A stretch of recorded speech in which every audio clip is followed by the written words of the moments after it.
You can measure the size of an elephant. You can clock the speed of a cheetah, but you can't quantify the heart of a kings, queens, and in-betweens. Welcome to Dr. Boxing Talk. Stream starts now. The champ is here! The champ is here! The champ is here! The champ is here!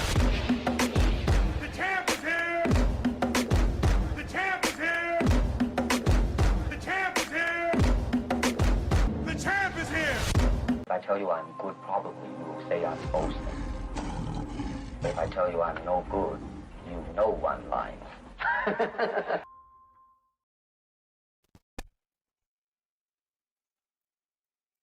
Yo, yo, yo, yo, yo.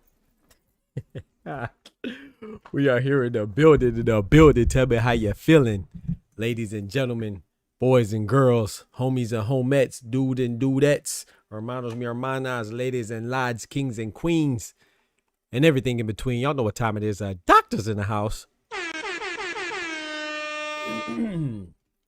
Let me clear my throat.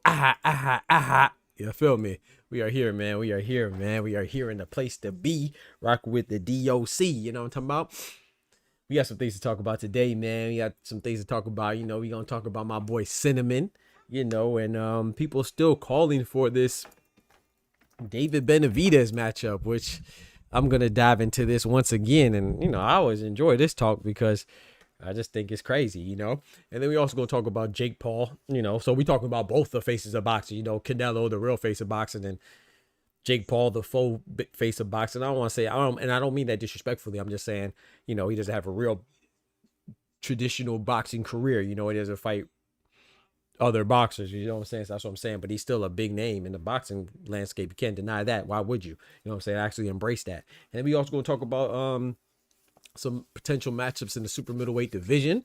And I also want to talk about some boxers being in some familiar territory that they shouldn't be in. But I'm glad that they did it again because they give me the opportunity to speak on it, number one. But number two, also allow me to make a fair and accurate assessment of their character and allow me to support and not support somebody that may or may not like people that look like myself. You see what I'm saying? But before we get to all that, let's go ahead and hit that roll call. You know what I'm saying?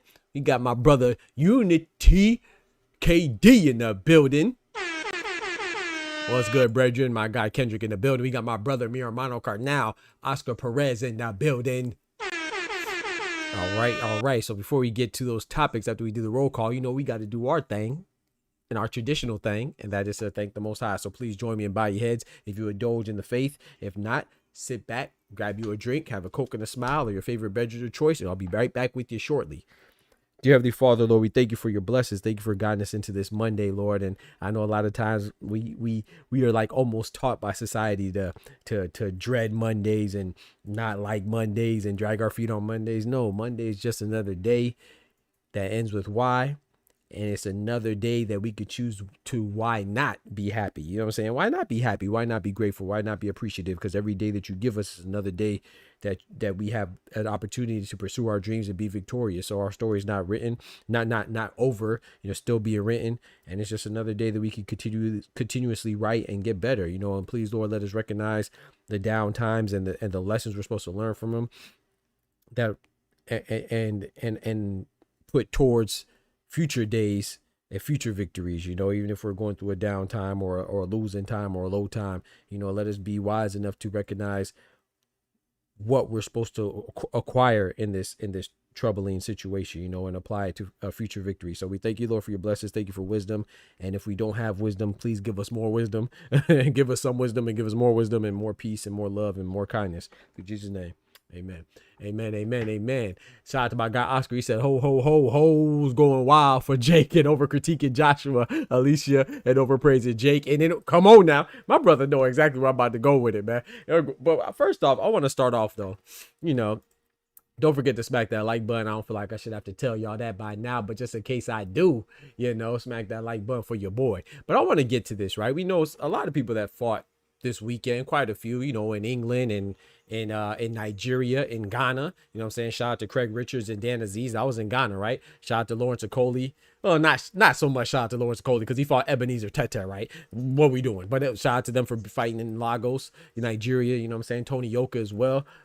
He beat Corte and made short work of him, but my point is there's a lot of people that fought besides Anthony Joshua and Jake Paul, and one of them being one of the Vargas brothers, the middle one, Amato. I think his name's Amato, or is it Amato or Armando? Because I only know real boxers. You know what I'm saying? Like I know Armando Resendez, Jose Armando Resendez, the WBA interim champion at 168-pound division. I know him. I don't really know the Vargases unless we're talking about their PED popping, overrated pops in senior. You see what I'm saying? So I know Fernando Vargas, the daddy, the pop. I know him for losing. I know Fernando Vargas Jr. just got packed up by Callum Walsh. The middle brother, I'm not really sure of his name. I think it's Amato, but I don't really know. But anyway, he fought some social media fighter, Dean something, and then I know Emiliano Vargas, who's the younger brother, who I think he's the best one, but even him, I think it's just a matter of time for he gets packed up. But anyway, let's look at they have a beef, right? So let's look at what has transpired between Armando Vargas and his opponent, who's a social media guy, right? I'm not really familiar with him. F both of them. I don't really know who either one of them are, but they got into a little beef after Armando Vargas won. Shout out to him. And this is what Fernando Vargas said. When like his brother gave a little speech about winning, and I guess they had a little beef before that or something like that, and I guess this is speak to him in the ring. It looked like Amato. You did. I'm not sure. Amato. I didn't quite okay, catch I wasn't that. sure if it was Armando Vargas or Amato. It is Amato. That, but I know what's Armando. this and that? Was it respect or was it not? no, he didn't come as yeah, a so man they're and say, talking I about right apologize. here, I guess after the victory, about the beef and something like that, and then his brother Fernando Vargas Jr. says, "I'm putting tips on this." He said putting tips on this monkey after the fight too. And some people responded and said, "Come on, bro, this ain't it." Some of his fans, I guess. And somebody says, "Dang, that's wild. You're not supposed to match the energy. This is disrespectful to any of your fans that's black, my dude." You know what I'm saying? And I'm gonna be honest too. When somebody says call somebody a monkey, I don't really get offended because I don't feel like I'm related in any way, shape, or form to a monkey. So to me, the people that call other people are monkeys, the other people that call people monkeys are actually disrespecting themselves, because I mean, it would take one to know one, right? So I don't even really get offended by that, but we know their intention, and their intention is to be offensive towards people that look like me. And I want to say this too before I go on my little rant, right? Bro, you see how I laughed, right? I laughed because I'm not laughing because it's right. I'm laughing because I don't really take too much offense to that stuff. I recognize the intent, and I think it's trash. I think it's childish. I think it's immature. And I think it's ignorant. But I laugh because sometimes like jokes like that are funny, but when it's coming from like a comedian or something, when you're saying it because you're beefing with somebody, to me, it just shows a lack of intelligence, a sign of low intelligence, because that's the best you could do. You see what I'm saying? It's a certain level of ignorance that it takes to stoop that low. And then it takes a certain amount of intellect, and you have to have some cleverness about you to actually diss somebody, especially direct your diss to somebody individually. You know what I'm saying? Don't just make a blanketed statement. And I want to say this too. You know how many times that I get attacked racially in this channel? I mean, y'all see it all the time. Do I ever respond in kind? I get racial slurs thrown at me by brown people, white people, black people, male people, female people, gay people, straight people. Do you ever hear me respond in kind and say something disrespectful towards something that would be applicable to all black people or all white people or all brown people or all Asian people or all Hispanic people, all female people, all male people, all Christian people, all gay people, all straight people? No, I don't do that. I talk trash about the individual because I'm intelligent, and I don't want any of my insults to inadvertently hit somebody that's not an intended target. That's like somebody that does a drive-by and just sprays up everybody. No, bro. Hey, don't shoot me, bro. Shoot the person that you mad at. Why you shoot me? Why you shooting me for? But anyway, yeah. So I'm not here to defend the guy. I don't know what the guy that he was directing that to. I don't know their beef. It has nothing to do with me. But I do see that if he says something wrong too, he's wrong for that. I'm not excusing. Like I said, I don't know what he said or what they said. But what I'm saying is that that is somewhat in you. That is in you if you respond like that. You know what I'm saying? And this is not the first incident with the Vargas brothers, right? The Vargas brothers have got caught saying the N-word a couple times. You know what I'm saying? And so this just adds fuel to the fire. So I want to say this, I'm cool with it because it lets me know who they are. I never really cared for Fernando Vargas Jr. anyway. Like I said, the father, Fernando Vargas, he's just an overrated PED popping loser anyway. You see what I'm saying? He's known for getting he losing his biggest fights. That's what he's known for. So they're just riding the coattails of their drug cheating father. You see what I'm saying? That's the only reason why we know all three of them. You see and then Fernando Vargas Jr. already got packed up by Callum Walsh. Right, so it's just a matter of time before Amato and Emiliano lose too. You see what I'm saying? I think Emiliano Vargas is pretty good. I'm not gonna lie. I think he's the best one, but he's been spoon fed a lot recently. I haven't seen one guy that I've been impressed that he won yet. I mean, as soon as he fights a Floyd Schofield, as soon as he fights an Abdullah Mason, as soon as he fights a Callum Walsh, like his brother did. As soon as they mess up and fight somebody that has any type of worth or any type of boxing acumen about them, they're gonna lose. It is what it is. I don't care if you talk about Keyshawn Davis or you talk about they might lose to Joe Cordina. You know what I'm saying? So it is what it is. So they could talk and enjoy the limelight right now while you got it, because it's gonna be short lived. I'm telling you, I believe so. But anyway, so freak the Vargases. I ain't got no love for them, and I barely had any before. I definitely ain't got no love for them bums now. You see what I'm saying? Shout out to my guy Everything by John. What up with you, bro? Yes sir. Doctor's in the house. Yes sir. Dean the Great. Shout out to my guy Kendrick. Yeah, they fought Dean the Great, and he's probably trash too. I'm not, like I said, I'm not defending it. I'm saying that what the Vargas brothers said was wrong. Whether it's Amato or Junior or whoever it was, they're garbage. You see what I'm saying? All that's because of your mama joke. All that because of you see what I'm saying? Shout out to my guy Kendrick. He said they started from a your mama joke. You see what I'm saying? That's all it takes. It's gonna come out of you. You see how many times people say much things that are much worse about just off of an opinion of mine. If I mess around and I say, I think that Canelo's going to be Bud. Some people will say some stuff about me being a sellout, which is like knocking me too, on my own, by people who look like me. So, and people that don't like me will also say that, right? If I say that Bud's going to be Canelo, people say, oh, you only like us because you're a blah, blah, blah, N-word this, N-word that, right? Those are people from there. But do you ever hear me respond in kind or in a fashion that would disrespect others because they're a different complexion than me? I don't do that. You see what I'm saying? Because I'm a being of a higher intelligence. We all should be. You should be very careful of what you say. And I'm not saying don't talk trash. I love to talk trash, but make sure that you're directing it appropriately. You see what I'm saying? Unless you really feel like that. Don't hit me with no PR apology saying, oh, I didn't know what I was doing. You're grown, bro. You're grown. You're not a little kid. Like, I understand, like, you're young, like you're 12 or something like that, or everybody slip up when you're younger, but when you're older in your 20s, you should know better, bro. That's just come from being around people and being an honest, genuine person. You see what I'm saying? So I just think people are ridiculous. I think we need to recognize these things more. It's like with Nicki Minaj. A lot of people are outraged with Nicki Minaj and her stance with Donald Trump right now, and it's like, bro, like they say, oh, she switched up. No, she didn't switch up. What are you talking about? Nicki Minaj told us a long time ago. She had a line that said, I'm a Republican voting for Mitt Romney. You lazy bitches are effing up the economy. She said that was pre-Anaconda Nicki Minaj. That was Nicki Minaj from way back. But it's funny how people, I swear, people hear what they want to hear when they want to hear it, when it's convenient. Like, this is nothing new. That's just one line off the top of my head, and I'm not even a barb or nothing. So where were the barbs when she said that? You see what I'm saying? So it's like people hear what they want. Bro, I just made a video about Jake Paul and Anthony Joshua. And if you go read the comments, bro, literally, bro, I'm not even lying. Literally, as there's a God above, in 20 seconds of the video, I say that that people are saying that Jake Paul only lost because he was smaller than Anthony Joshua. And I said those people are crazy for saying that. Bro, if you go look at the comments, you would think that I said it. They're like, oh, this guy's so dumb. I can't believe he thinks that Anthony Joshua couldn't beat Jake Paul. He only beat him because Jake Paul has as much skill as Anthony Joshua. It's like, bro, some people left like J.K. Rowling size multi-chapter novels talking about how dumb I am. Literally within 20 seconds of the video. And it's not like the title is clickbait either.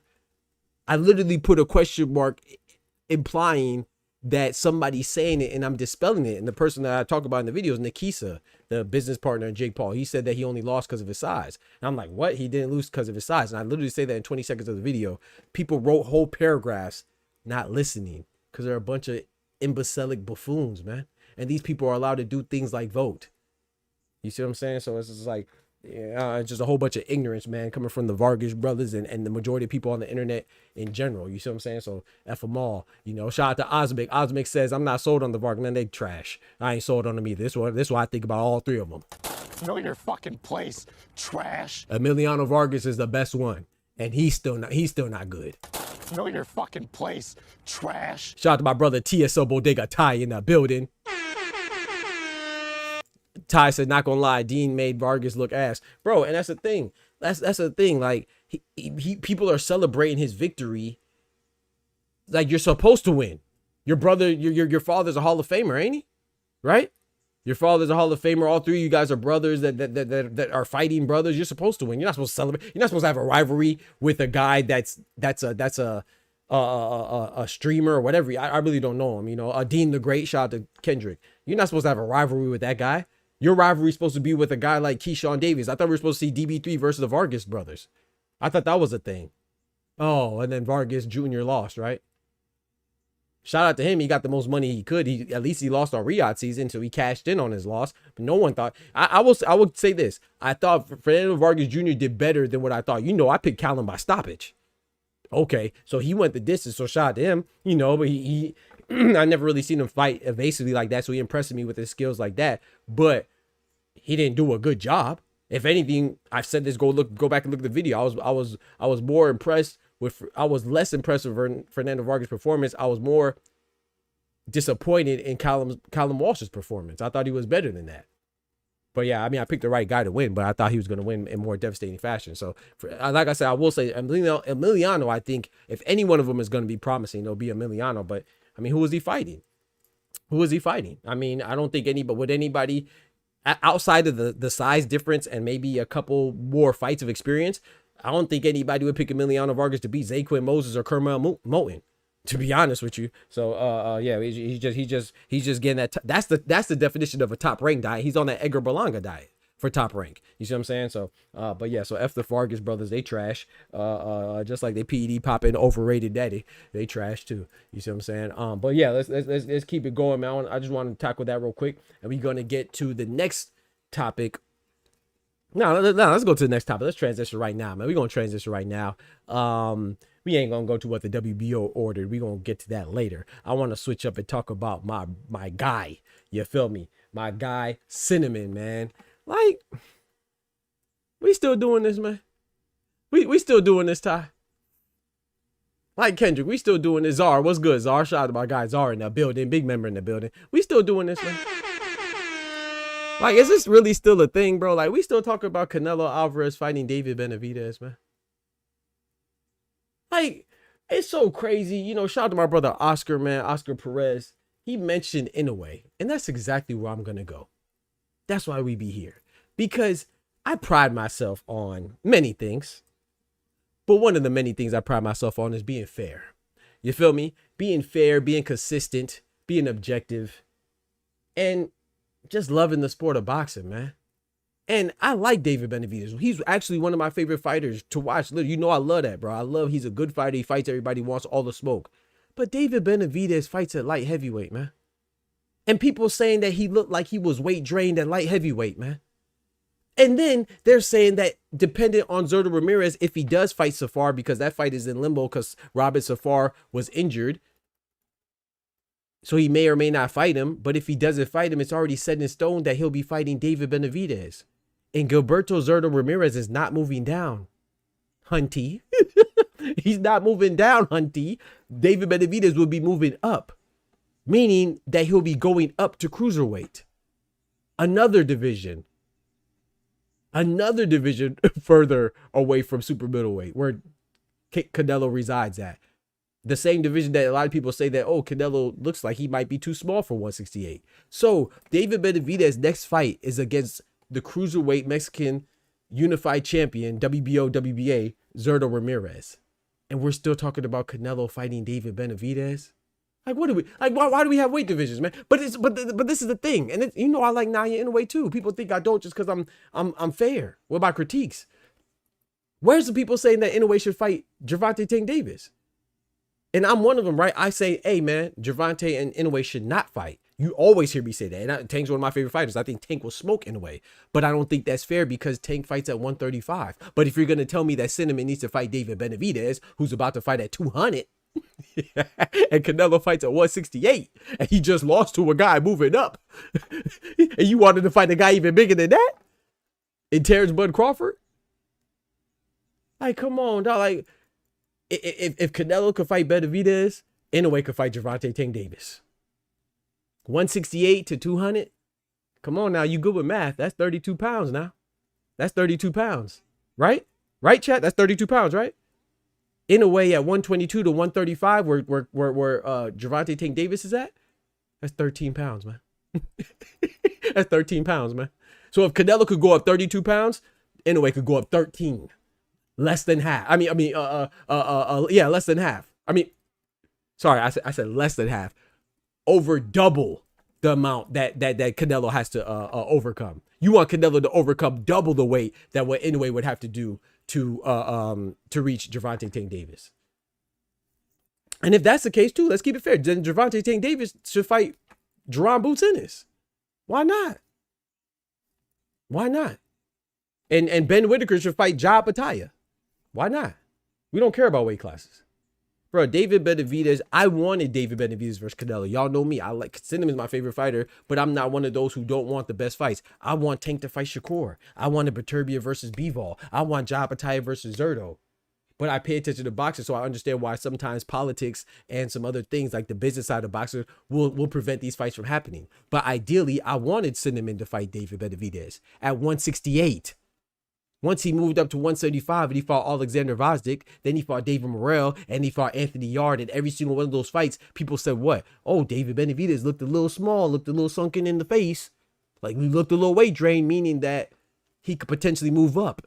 And guess what he's doing next in May? Good Lord willing. 2026, Cinco de Mayo. He's moving up again. But you still want Canelo to fight him. What do we tell Ja Pataya go fight go fight Usyk at heavyweight then? I mean, what are we talking about? Bam Rodriguez needs to fight Oshiki Foster. That's only 15 pounds between them. Bam Rodriguez fights at bantamweight, 115. Oshiki Foster fights at 130. That's 15 pounds. I don't understand it. I feel like if just say that you don't really like boxing, you just and these are the same people that don't really care about the confines of the sport will have the audacity to turn around and complain about what Jake Paul's doing. Jake Paul is doing what y'all want to see. Jake Paul don't care about weight classes. He was about to fight Gervonta Tank Davis. He don't care about weight classes. He just fought Anthony Joshua. He don't care about weight class. Before that, he was trying to fight Cinnamon. He don't care about weight classes or boxing. He fought Nate Robinson and a 60-year-old Mike Tyson and a fresh out of rehab Julio Cesar Chavez Jr. He don't care about the rules. you don't care. Like, I don't get it, bro. I don't get just I would rather people just say that, hey, I want to see this person lose by any means necessary. Like, we have weight divisions for a reason, bro. It's not just Freaky Fridays, bro. It's not just Royal Rumble. It's not just freestyle with it. No, it's not a Wild Wild West, bro. We do have some type of protocol that has to be met. If you want to complain about the IBF weight draining, but then you want Canelo to fight David Benavidez, you give Virgil Ortiz an excuse not to fight Bacron because of the rehydration implemented by the IBF sanctioning body with President Daryl Peoples, but you're telling me that you want Canelo to fight David Benavidez, and David Benavidez is about to fight at cruiserweight. Come on, dog. Like, come on, man. You cool with Shakur Stevenson saying he's gonna put a rehydration clause on Devin Haney and Conor Benn, but you want Canelo to fight David Benavidez. You can't make this up, man. You can't. You say Devin Haney's too big for Gervonta, but you want Canelo to fight David Benavidez. Okay. You're cool with Nick Ball bringing up 3 guys from 122 back to back for his 126-pound title defenses. Remember, he brought up Sam Goodman. Remember, he brought up Ronnie Rios. You feel me? And remember, he brought up who was the guy? No, who was before that? It was Sam Goodman, Ronnie Rios. I'm missing somebody before that. He fought Ray Ford, Ronnie Rios, Sam Goodman. Gosh dang, I can't. Who was the other? Let me look it up real quick. Who was the other person he brought up? I'm missing somebody. He's about to fight. Brandon Figueroa, which is a good fight. You see what I'm saying? That's a good fight because he's finally fighting a featherweight. But he fought 3 guys that were not.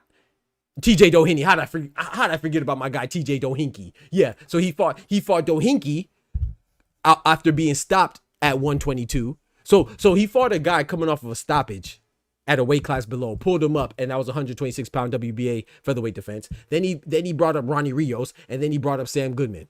All 3 of those guys spent more time at 122 than 126. In fact, 2 of the 3 guys never been to 126 before, and then Ronnie Rios spent more time at 122 than he did 126. And that was okay. So you're okay with some champions fighting guys that are lower weights than them. Not even fighting guys that are in their division, but other guys, you want them to move up and fight guys 2 divisions above where they're currently at. Come on, man. Like, we got to stop this nonsense, this foolishness, man. We got to get these bums out of boxing, man. I ain't gonna lie to you, man. But that's what I'm here for. Don't forget to smack that like button. We got to call it what it is, man. Stop that hyperbolic, exaggerating, Twitter nonsense talk, man. Get off your groupie love and really pay attention to the sport, man. We have weight divisions for a reason, dog. It's the same dummies that say, oh yeah, well, Amanda Serrano, she can't fight Alicia Bumgarner because they're not in the same division. Alicia Bumgarner can't fight Carolyn DeBall because they're not in the same division. But they say Clarissa Shields should fight Katie Taylor. Clarissa Shields should fight Alicia Bumgarner. Make it make sense. Oh, Amanda Serrano doesn't have to fight Sky Nicholson because they're not in the same division while she's holding the belts. But Clarissa Shields is ducking Alicia Bumgarner, who she weighs twice as much. Come on, man. Come on, man. Like, what are we doing, man? Shout out to my guy. Ty says, Ozempic David different. You feel me? You know what I'm saying? Like, and this is no knock on David Benavidez. I get it to a certain extent, but he got to let it go too. But, I'm talking about the people right now. David Benavidez, I understand, like, they're fighters, man. He wants to get the biggest money opportunity that he can get. So I understand it. But at the same time, too, even him, he said that he's not coming down to 168. So you want Canelo to move up? And you say, oh, well, he fought Bivol at 175. He fought Kovalev at 175. So what, bro? Everybody's not going to fight everybody because they move up to fight a certain somebody. Roy Jones fought John Ruiz at heavyweight. He didn't fight Vladimir Klitschko. He didn't fight Lennox Lewis for a reason. You see what I'm saying? I'm not saying that that's weak either. People try to imply that, oh, you're picking and choosing. You guys staying right on picking and choosing. Terrence Crawford moved up to 168 to fight Canelo. He's not going to move up to 168 and fight David Benavidez. That doesn't make sense. You're going to fight the guy that you can most closely reach. You know what I'm saying? The guy that has more, like, he has more similarities in physique. It's a more comparable matchup. Even though Canelo was still bigger than Terrence Bud Crawford, don't get it twisted. They had more similar metrics. Terrence Crawford or David Benavidez or Caleb Plant or Christian and Billy, they don't have any metrics in common. That doesn't mean that Terrence Bud Crawford's not good enough to beat him. I'm not saying he couldn't beat them. I'm saying that don't make it seem like he would be scared of Christian and Billy or Lester Martinez or other guys at 168 because he fought Cinnamon. I'm definitely saying that because he went up and fought one person at 168 doesn't mean that he needs to stay in the division and fight everybody. Same thing with Roy Jones. Roy Jones didn't stay at the heavyweight division and fight everybody. He fought one person and moved his behind back down. Right? Right. So, I mean, now it's different when you're moving up one division and you're going to campaign at that weight than it is if you're Canelo and you fight Sergey Kovalev or you go up and fight Dmitry Bivol unsuccessfully. You do it for one or two people. That's different. You see, it's or even like Conor Benn. Is Conor Benn obligated to stay at 160 or whatever the catchweight was and fight Carlos Adames because he did it one time for Chris Eubank, or two times rather, but you get what I'm saying. He did it in one instance that turned into a rematch, 2 fights, but he's not supposed to be fighting Janabek, and well, nobody should be fighting Janabek because PED popping cheating ass. No, nobody should be fighting that way, bully. But I'm just saying, should he campaign at 160? No, there's special conditions for certain circumstances and special fights. Even what's the name? Floyd, or even Pacquiao. When Pacquiao went up there and fought Margarito, he's supposed to campaign up there at 154. Like, come on, bro. That's not how boxing works. You see what I'm saying? Like, that's not their home division. So it's don't pick and choose. It's the same thing here. It's not like you're moving up one division and you're thinking about campaigning there. That'd be different. When you're talking about just doing it just to test your might, if you will, if you play Mortal Kombat, test your might, then that's different. You know? Shout out to my brother Oster in the building. Oscar says, Inoue don't care about the rules either. He fought a cheater, an old man, an orphan before he fought as mandatory. Facts. Shout out to my guy Oscar. He said, Doc, I've been telling you this shit. These motherfuckers are manufactured brainwise too. I'm telling you, bro. Oscar says, talk about Serrato. How can we say Canelo was holding the belts? Hostage when Serrato kept their belts at a lower weight? Come on now, but did a trilogy with Taylor. That's what bro. People pick and choose. Like, bro, I ain't gonna lie, man. Like, it doesn't make me mad. It gives me something to talk about. So I do appreciate the ignorance around it too, as well. It's a part of me, but another part of me is like, bro, you got to be trolling. Like, you got to be like shout out to my guy Oster. Like, you got to be manufactured. Like, you got to be a bot. There's no way that you really, like, are there people really that dumb? That's the internet. Like, I do wish you, have you ever watched Inglourious Bastards? Like the movie Inglourious Bastards, written by Quentin Tarantino, starring Brad Pitt and some other guys, recognizable actors. I ain't go through all of them, but you remember, like, in the movie, Brad Pitt's character, like, if he didn't kill you, if you were a Nazi, right, he wouldn't kill you. If he didn't kill you and you were a Nazi, if he's gonna let you live, he wouldn't let you get out unscathed. He would carve the Nazi symbol, which is a swastika, in their forehead. So, and his reasoning for doing that is saying that, hey, you know, because most of the people that he asked, he'd be like, hey man, what are you gonna do with your uniform? He'd be like, oh, I'm gonna burn it. I don't never want to do this again. Like, they denounce everything that they stood for. You know what I'm saying? Real soft stuff. You know, they dedicated themselves and stood for it and fought for it. But then when they get caught, all of a sudden, you know, they have a change of heart. So they're like, oh yeah, I'll burn the uniform. I never want to see it again. I want to hug my mother. And he's like, oh, well, I'm gonna give you something that you can't take off, right? And he carves it in their forehead. I wish that the internet would operate the same way. I wish you would have to carve your username in your forehead so people know how dumb you are on a regular basis. I don't care if you're a doctor in a hospital. I don't care if you're a bagger at a grocery store. I don't care if you're a crosswalk guard. You should have in your forehead your gosh dang Twitter at or your username in your forehead, and put like your like, I don't know, your most recent comment on there so people know how dumb you are, bro. Like, there's a whole bunch of dummies out there, bro. I'm telling you, bro. Shout out to my guy Kubri, said I love that movie. Yeah, I love that movie too, man. That movie fire. You know what I'm saying? That movie fire. My only critique about Quentin Tarantino, he be throwing around the N-word too much, but you know, all his movies got it. But he's a good director outside of that. But yeah, shout out to Ty. He said, nah, that's a duck. Called her name, then got pressed in person, got quiet, jumped on MVP with the Mean Girls Club, and back to talking trash again. Come on now, Ty. So yeah, so I just think that you know, I like a lot of fighters, but you know, I just think it's just important to be fair. You know what I'm saying? Like, It's just important to be fair to me. Like it's like even with Christoph Waltz was doing this thing. He's a great actor. Oh, he's great in everything. Django, everything. I mean, I say everything. Everything that I've seen him in. Christoph Waltz is good in Django and Glorious Bastards, all this stuff. So shout out to him. That's one thing. Tarantino always got good actors. You know what I'm saying? Whether you talking about Samuel L. Jackson, Jamie Foxx, Leonardo DiCaprio, Christoph Waltz, he always got good actors, man. He stays strapped with the good actors. I ain't gonna lie. That's one thing. Hey, when you talk about Vin Rames, Bruce Willis, whoever it is. Uma Thurman, he stays strapped with it. Vivica Fox, he stays strapped with the good actors and actresses, the good thespians. You know what I'm saying? But yeah, so I just think that the Canelo, like I said, I'm not saying that you can't. If you do want Canelo to fight Benavidez still to this day, like Deontay Wilder to this day, then there's very few people that you could use the different weight divisions as an excuse. Like you can't tell me that Subriel Matias, well, maybe that's a bad example because, you know, I don't know how many PEDs he's using these days, but you know, he passed, it's under the threshold, so he's okay. So I'm gonna keep on with this example. That's like saying that Subriel Matias, if Subriel Matias gets called out by a guy at 154, if Jerome Boutinez wants to fight Subriel Matias, that should be okay. Subriel Matias should go get that, right? If Jerome Boutinez gets called out by, I don't know, Ben Whitaker, he should go get that. Who cares about weight classes? Like it's crazy, bro. And I'm not saying that they wouldn't. I'm just using these as an example. You know, it's like we'll say, oh well, this guy's too big and this guy's too small and this guy's too. But then you want the most ridiculous matchup. You wouldn't tell. Give me a guy at 160. You wouldn't tell Diego Pacheco as tall and long as he is. You wouldn't expect him to go fight a Ja Pataya or Ryan Ruzicki or Noel McCalin, right? Because you respect the weight classes. But you know, it's so crazy. That's what you're telling Canelo to do. You telling Canelo to fight David Benavidez at this point when David Benavidez has been documented that his next matchup will be at cruiserweight. He's essentially effectively be fighting for a cruiserweight, and if he beats Zerto, he'll be a unified champion. So he'll effectively be at cruiserweight, right? You're telling Cinnamon to fight a cruiserweight. Excuse me. That's like telling Zerto. That's like telling Caleb Plant to go fight Zerto Ramirez. It's the same thing. But then you'll also tell me, oh, well, you know,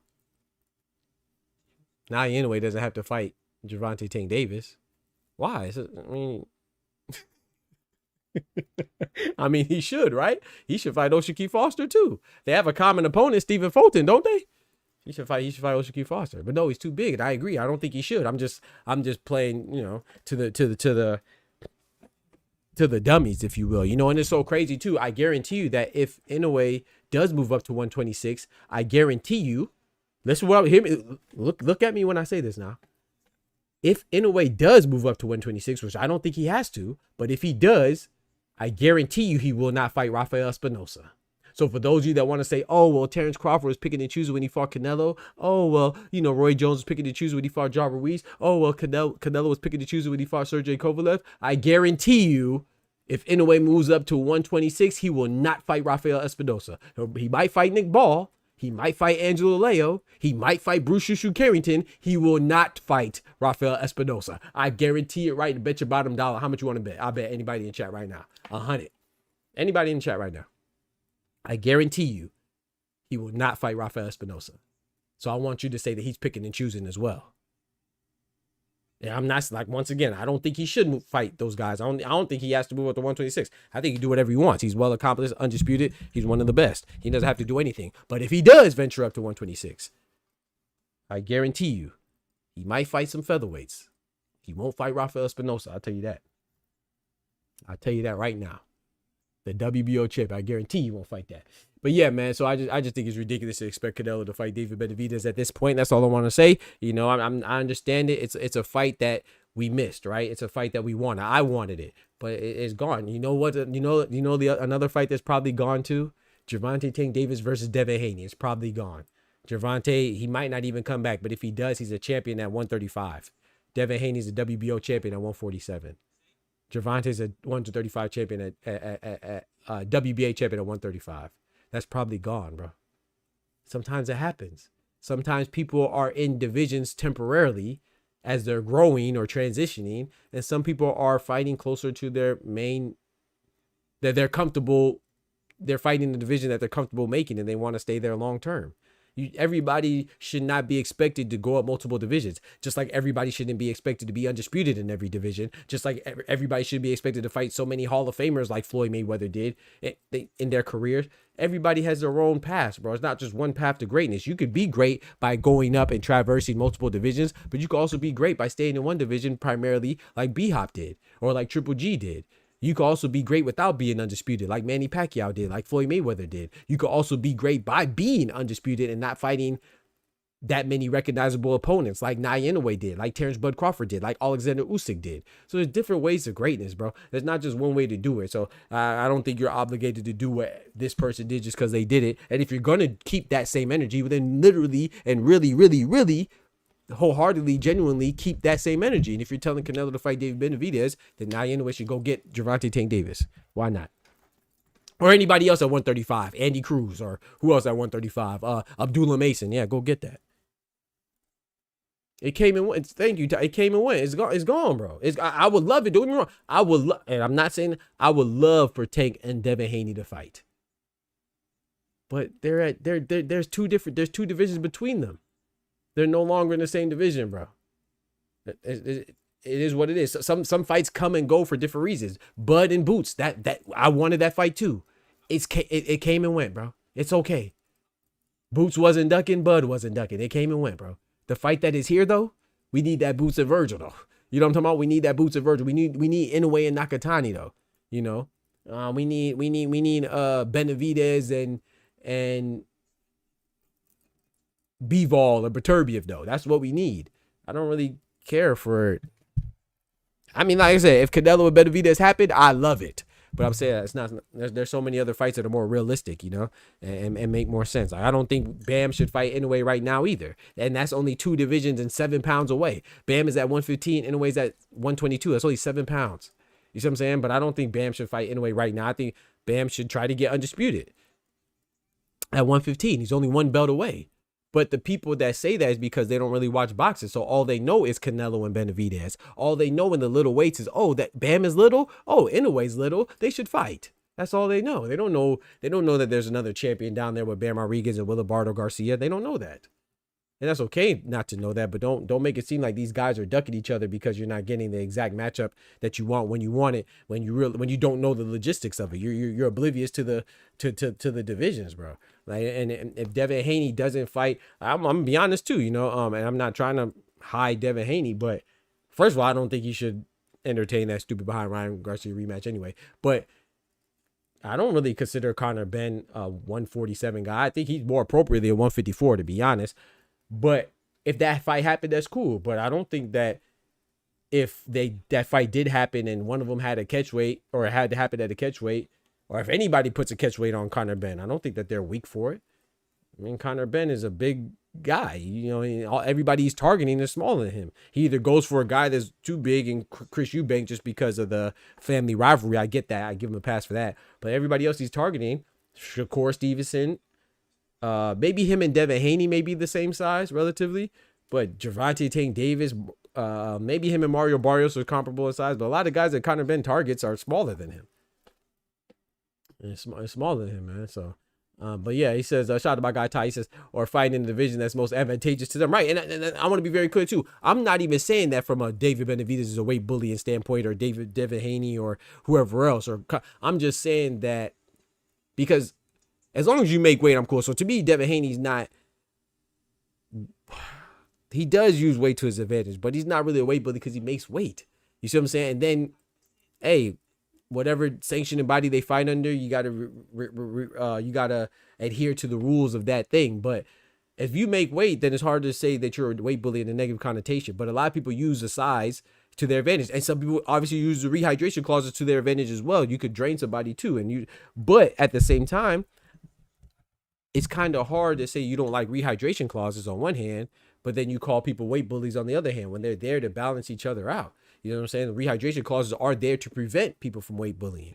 You see what I'm saying? That's why the IBF sanctioned body implements their own by default. So I don't know, man. It's crazy. But yeah, he said, queue up. He said, queue up. Wait, had to save you on that one. Wait, what happened? Hold on. What happened? He said, what do you mean by that? Hold on. Wait. What did I say, bro? What did I say? I got you, bro. Give me a second. Hold on. I don't know what I said. What do you mean by that? Hey, yo, wait. Oh, Oster said something crazy. What Oster say? Oh, Ty said A be my girl, but that's a duck. Yep, I agree. And I like Alicia Bumgarner. I'm not saying that she has to fight. You know me. I would rather what's her name? Carolyn Dubois. You know, I rock with Carolyn Dubois. I would rather her go for unification before she fights Alicia Bumgarner, because they are in different weight classes, right? Carolyn Dubois is at 135, Alicia's at 130, right? Carolyn Dubois is a WBC belt, right? She could still fight Alif Nur Turhan, who's a belt holder. And she could fight what's the name too, who's a belt holder? Stephanie Han in her division's a belt holder who's about to fight Holly Holm. And there's one more.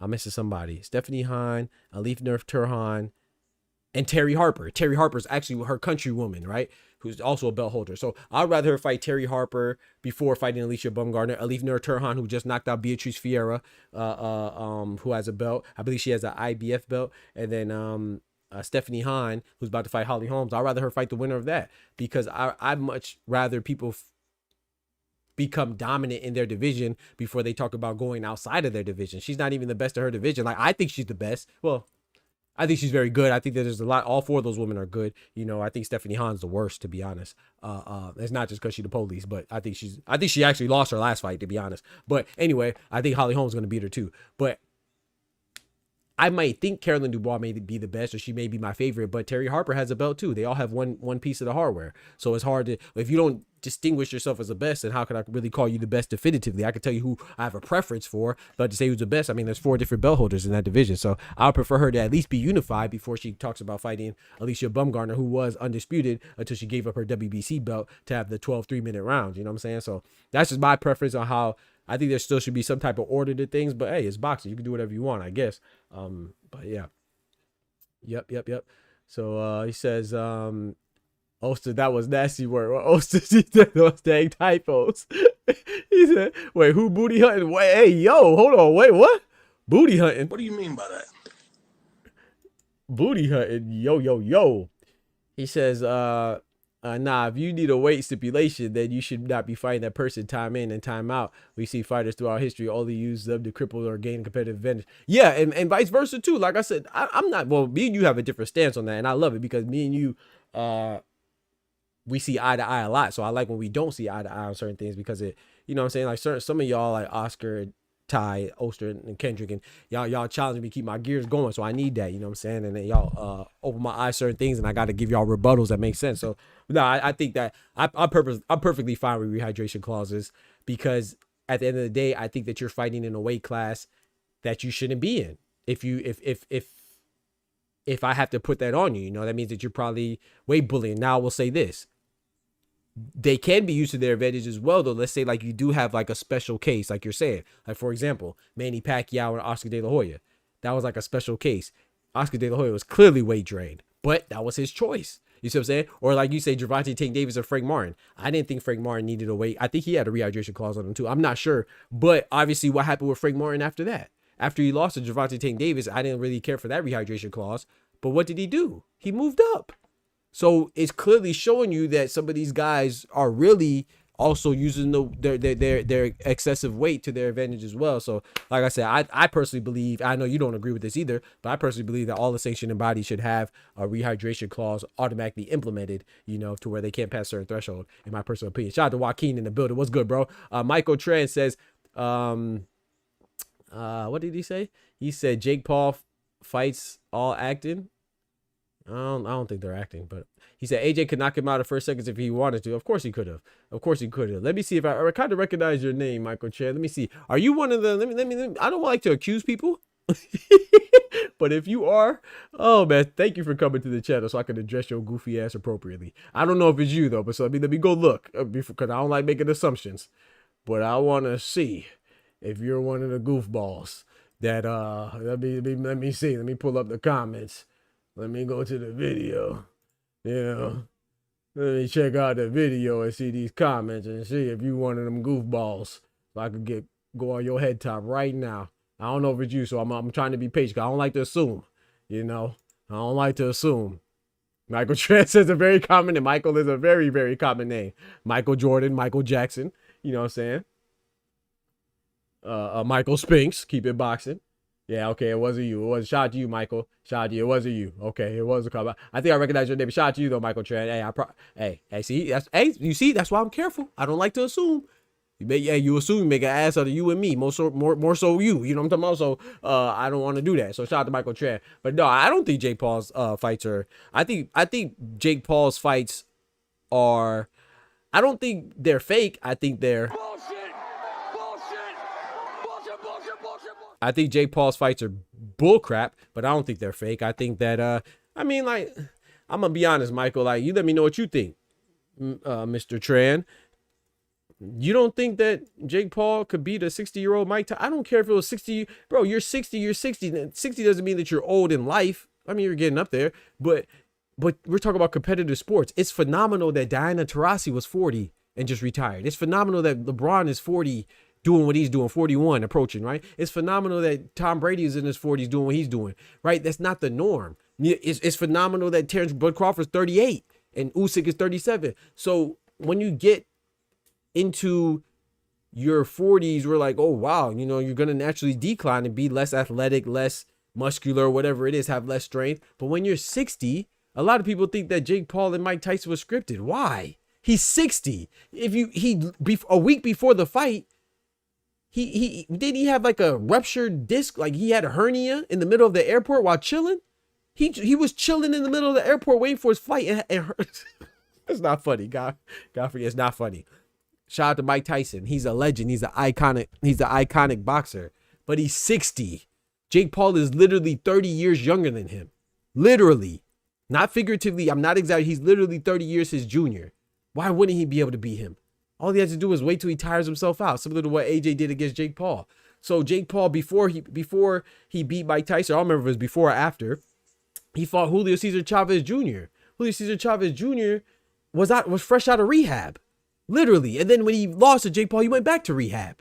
There's nothing spectacular about beating these guys. He beat a basketball player in Nate Robinson. He beat Ben Askren, who never boxed before. He beat Tyron Woodley, who never boxed before. He beat guys that don't box, and he's training with boxers, and he's a boxer himself. He's not a great boxer, but he's still a boxer. He trained with BJ Flores, a former cruiserweight champion. He's training with Jay Leon Love, who he fought David Benavidez. Jay Leon Love was an undefeated prospect. He was an undefeated contender until he lost to David Benavidez. He used to be Floyd Mayweather's boxer. So I don't understand why people think that it's scripted. Could it be scripted? Yes, I could be wrong. It could be scripted. But I'm saying that there's nothing alarming about his fights and his victories to be scripted. If they were going to be scripted, how come he didn't script Tommy Fury? He lost to Tommy Fury. Tommy Fury was a semi-pro. He wasn't even, it's not even Tyson Fury. He's Tommy Fury. Who the heck is Tommy Fury?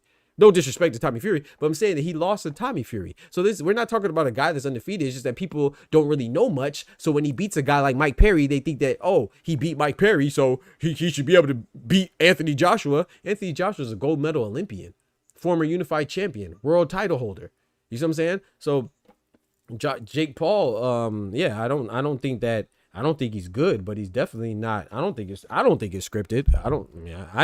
It could be, like I said, it could be, but I don't think that he is scripted because he was victorious against the guys that he beat. I feel like I could beat those guys. No disrespect, but you give me a training camp. I don't even need a fully professional. Give me Ty, my boy Ty, who we sparring. He spars champions and stuff like that. I've been in the ring with Tavares Cloud, former light heavyweight champion. Tavares Thundercloud. Give me 3 months. I'll beat everybody Jake Paul beat. And they'll have the size advantage. I don't even need no rehydration clause or nothing. I'll give them everything. I'm not saying I will for sure, but I'll be fully confident that I can beat them. And I've just been an amateur boxer. So no, like what Jake Paul did. Now let's talk about it, right? What Jake Paul did was not impressive. It was terrible. What he did was Tom and Jerry. He ran the whole time, but that's not the same thing as being scripted. I don't think maybe it was, but I definitely don't think AJ was scripted. That man got his jaw broke, and let's transition to the next topic, right? Which leads us to the next topic. Jake Paul might be done with boxing because he has his jaw broken. If you ask as Victor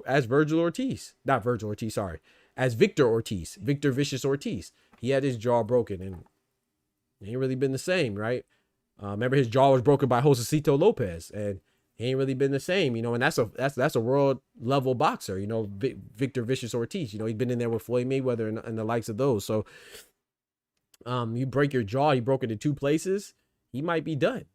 He might be done, man. So I think that while I do think Jake Paul is good for boxing, I think that despite what people may feel, that even if you think it's scripted, okay, it's scripted. Let's say it's scripted. He's still putting on people on his undercard, right? Like Daniel Dubois, the former IBF UK champion, right? He was on his undercard. Mario Barrios, the current American WBC welterweight champion, he was on his undercard. Bruce Shushu Carrington, who may become the WBC featherweight champion if he beats Carlos Castro, he may become a champion. He was on his undercard. Amanda Serrano, Katie Taylor, one time for the ladies. You feel me? Shout out to the women's division. He's putting on for them a lot. You know, they've been on his undercard. Carolyn Dubois was just on his undercard. She's a champion. You know, Alicia Baumgartner, undisputed. So he's doing great things for the sport, bringing more eyes to the sport. But as far as him being in the ring himself, no, I think that I don't really think it's bad for the sport, but I don't think it's good. It's not helping. I don't really think it's hurting. Because like it goes back to when like Jake Paul's not the first to do exhibitions, right? Floyd Mayweather did an exhibition with his brother, Logan Paul, right? Shaq did an exhibition with Oscar De La Hoya. It's because people don't pay attention to boxing, like they don't know these things. Muhammad Ali did an exhibition with a Japanese guy, I don't remember his name. Exhibitions have been going on for a long time. You see what I'm saying? Do they hurt the sport? No, like if as long as you look at it from the right perspective. It's like when we watch the NBA and you have the All-Star game, the celebrity All-Star game. Does anybody confuse what LeBron, Steph Curry, Jokic, Luka Doncic, Jason Tatum, and Giannis Antetokounmpo, does anybody confuse what they do with what Kevin Hart and Taylor Swift and all the other celebrities and Kai Cenat when they're on the celebrity basketball team and they're playing against? Do we confuse that with what the professionals do? It's only in boxing that when we see Jake Paul fight AJ, we say, oh, this is bad for boxing. No, as long as you recognize what it is. If you don't expect to see AJ versus Tyson Fury when you watch it AJ versus Jake Paul, it's okay. It's up to you to know the difference. Like I don't watch Jake Paul versus AJ and think I'm about to see Beterbiev versus Bivol. I don't watch Jake Paul versus Mike Tyson and expect to see Gervonta Tank Davis versus Frank Martin. No, it's different. Like so, but now this is the problem to me. Is the problem is the disrespect that guys like Nikisa, who is Jake Paul's business partner, right? When he comes out and says things like, "Oh well, you know, Jake Paul didn't have, he wasn't outskilled. He was just outsized." That's cool. That's what he's supposed to say. But when dummies get fooled by that, that's what I start thinking it looks bad for boxing, because I think it's disrespectful to say things like when he was like, oh, well, 18 of Anthony Joshua's opponents didn't last as long as Jake Paul. Yeah, but those 18 of Anthony Joshua's opponents, they came to fight. They didn't implement the same strategy. If they employed a similar strategy, which was cowardice, you know, which was running away, then they could have lasted longer too. Like even when you compare it to Francis Ngannou, yeah, Francis Ngannou lost in 2 rounds, but Francis Ngannou had courage. Francis Ngannou believed that he could win the fight. There was nothing about Jake Paul's performance that led us to believe that he thought that he could win. He was trying to survive. He was trying to last as long as he could. That's different. That's not competition. You see what I'm saying? Like, don't confuse the two. Like when other guys lose faster, if they lose in 1 round, hell, even the guy that Tony Yoka fought, Corte, he only lasted 1 round, but he went in there to fight. He just lost. Jake Paul was running around. What's indicative of that is the fact that they had a huge ring. They had a 22 by 22 ring, which was conducive for him to fight like that. He was running so much, he was tripping over himself. That's an embarrassing performance when it comes to a boxer, right? So if we're going to call him a boxer and judge his performance is trash, but we don't have to conflate the two, right? I could still say he's brave for hopping in the ring. That's bravery, yeah.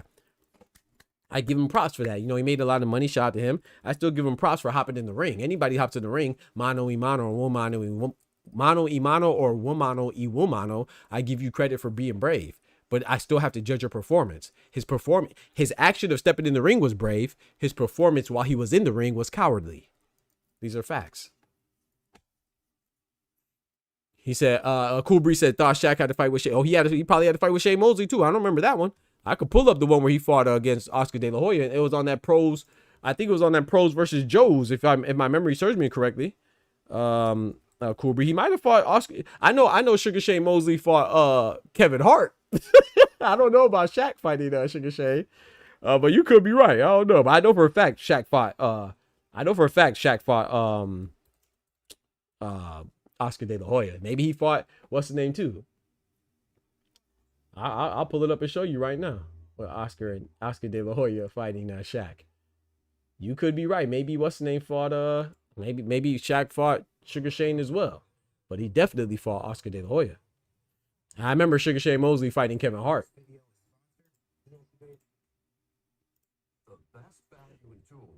I don't know he boxed Shane, but I know he boxed Oscar. Yeah, for sure, Ty. Yeah, exactly. I don't know if he boxed Shane. I don't remember that.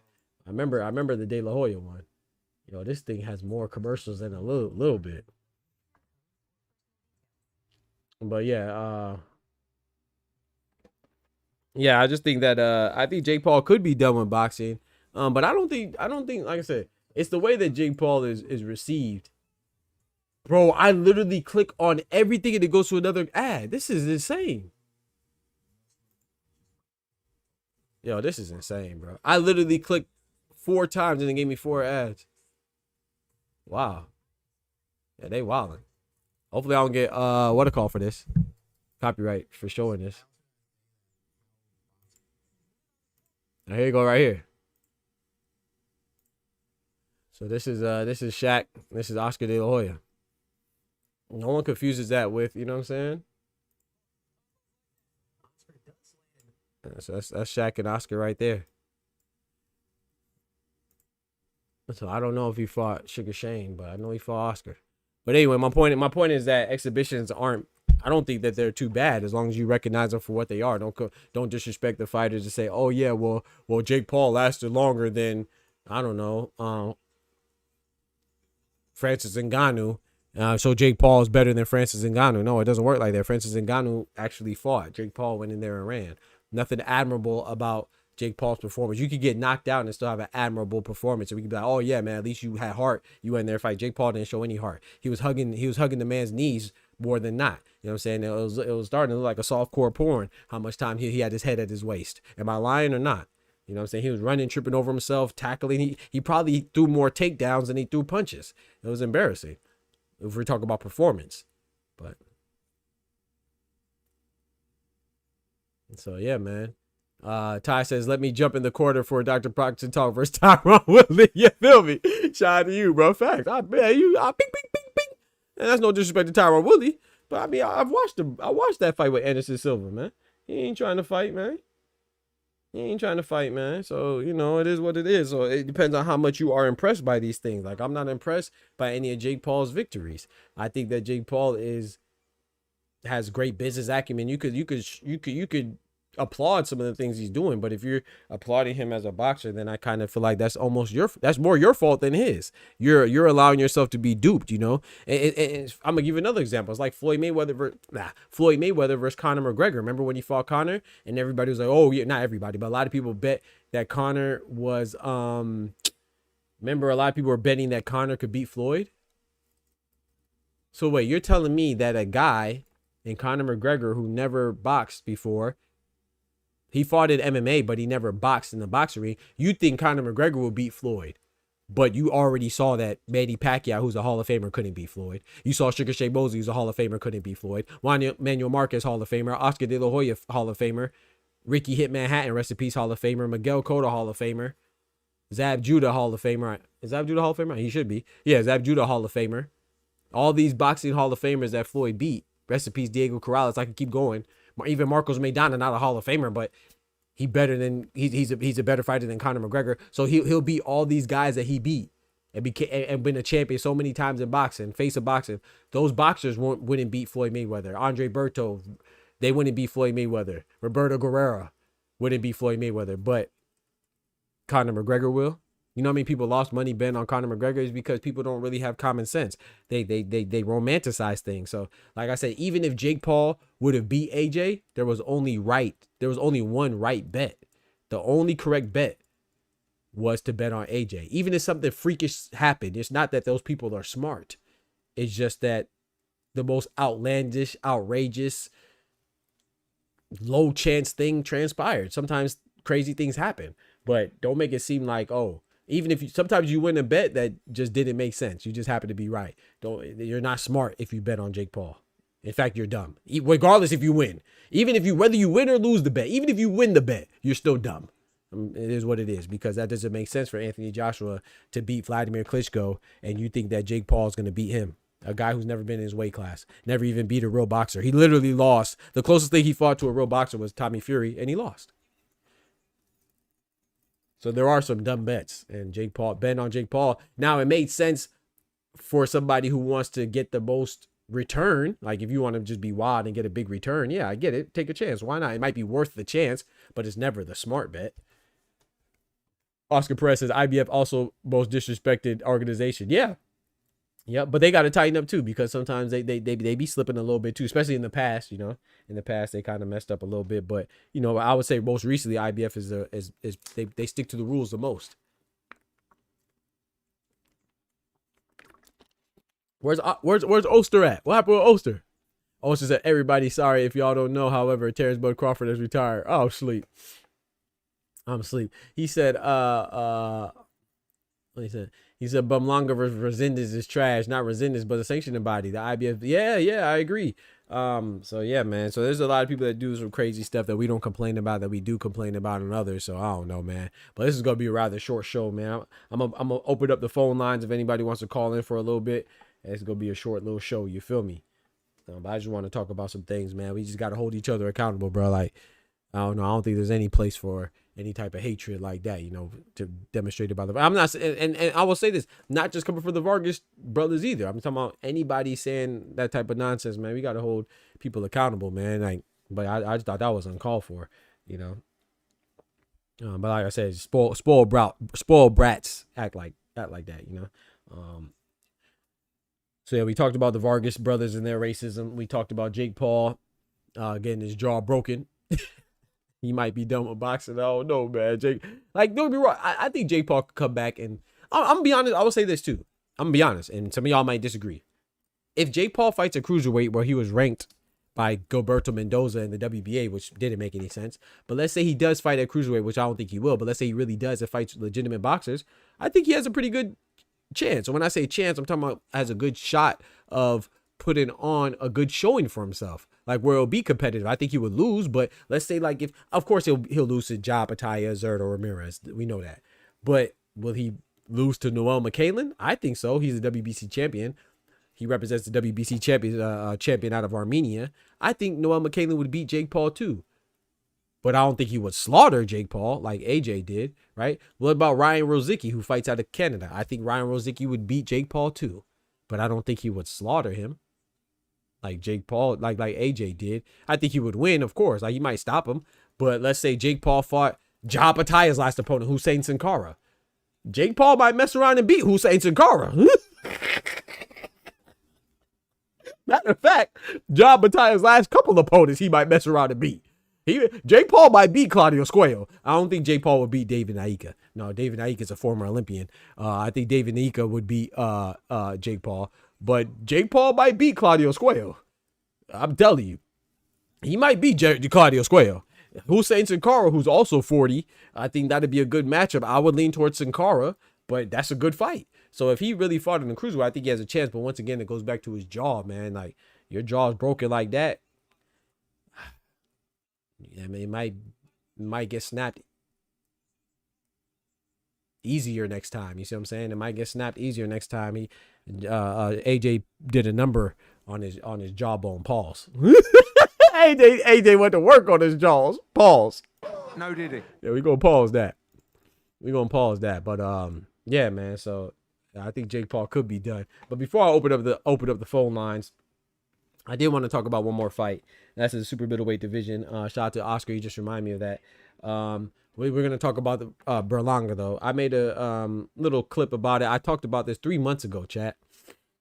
I called this, bro. That's why y'all got to pay attention, man. Pay attention to the chat. I'm telling you, we are the best. I don't care what nobody says, bro. The way that we handle boxing, the way we talk about it, the way we predict these things, because we pay attention. It's not really predictions. I mean, they are predictions, but it's really looking at the trends, right, and what's going on, because I pay attention to it a lot. You know, I guess that's what a good prediction is, like a good hypothesis is. Educated guess, right? So I called this three months ago. I said Resendez would fight Berlanga. Berlanga would get a title opportunity with Resendez, and I thought it was whack because Resendez was an interim title holder for the WBA once he beat Caleb Plant. He upset one of my favorite fighters, the Caleb Sweet Hands Plant. Shout out to Armando Resendez, man. He did his thing, man. The Mexican interim champion. He is going to fight the Puerto Rican American Edgar Berlanga. And I think that's trash because Berlanga's coming off of a stoppage loss. He just got stopped by Hamza Shiraz. And then he beat a guy named Jonathan Mantequilla Gonzalez. For my non-Spanish speakers out there, Mantequilla means butter. And that's what his body looked like. His body looked like soggy melted butter. It was just sloppy, like he had a C-section, I think my brother Oscar said.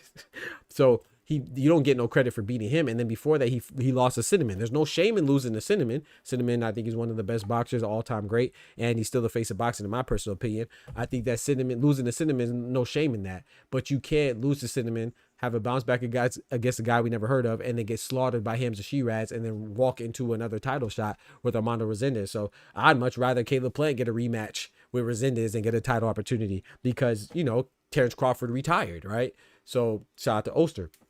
So with his retirement, he left all 4 of those belts because he had undisputed, meaning he left the WBC, IBF, WBO, and WBA belts vacant, right? So we're going to talk about the WBO that's actually vacant. They already removed him as a title holder.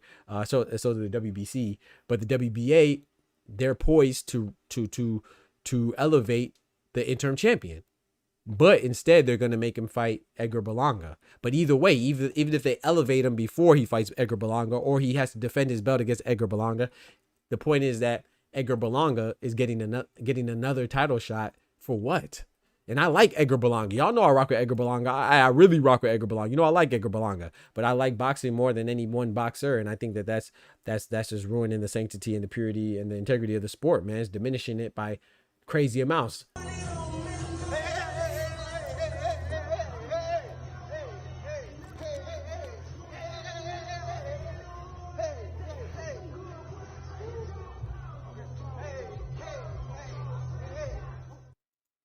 So I'm not saying that I'm mad at it for Berlanga. Shout out to him. You get whatever opportunity that you can. But I just think that is whack. You know what I'm saying? I think that there's other guys that deserve opportunity. I think Berlanga's like ranked number 13 in the WBA rankings right now or something like that. Last time I checked. So it just doesn't make any sense. But hey, shout out to him. I'll tell you this though. I think Resendez could beat Berlanga, but I think Berlanga could beat Resendez too. But I think Resendez could beat Berlanga, man. I think that his activity is gonna be a lot for Berlanga, but I do think that Berlanga's power could overwhelm Resendez as well because Berlanga does have power. Don't get it twisted. As much as we don't know the 16 people that he knocked out, it still takes some power to knock out 16 guys consecutively in the first round. You know what I'm saying? His 17th professional fight was his 17th round of boxing. That's phenomenal. Even if he's fighting tomato cans or not, that's still crazy, you know? So he does have power for sure, but I don't know if he has anything else. So we'll see how that goes. But speaking of the WBO, this is the last thing I want to talk about, is that Hamza Shiraz has been officially mandated by the WBO and President Gustavo Oliveira to fight Diego Pacheco. And the crazy part is that Diego Pacheco, his last fight, he just beat who did he just beat? Who did Diego Pacheco just fight? He didn't even look good. Who the hell did Diego Pacheco just fight, y'all?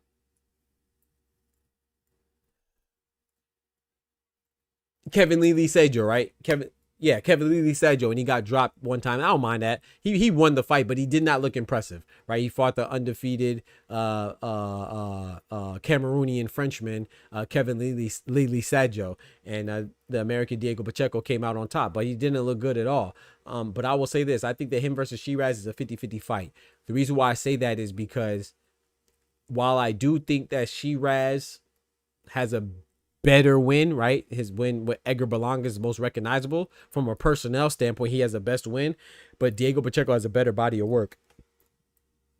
Kevin Lee Sejo, he was unknown, relatively unknown, but he was undefeated and a big hitter, which is why he got dropped. So he has that win. That's a good win. Steven So Cold Nelson was a good win, right? And then Trevor McCumbee, who Caleb Plant beat.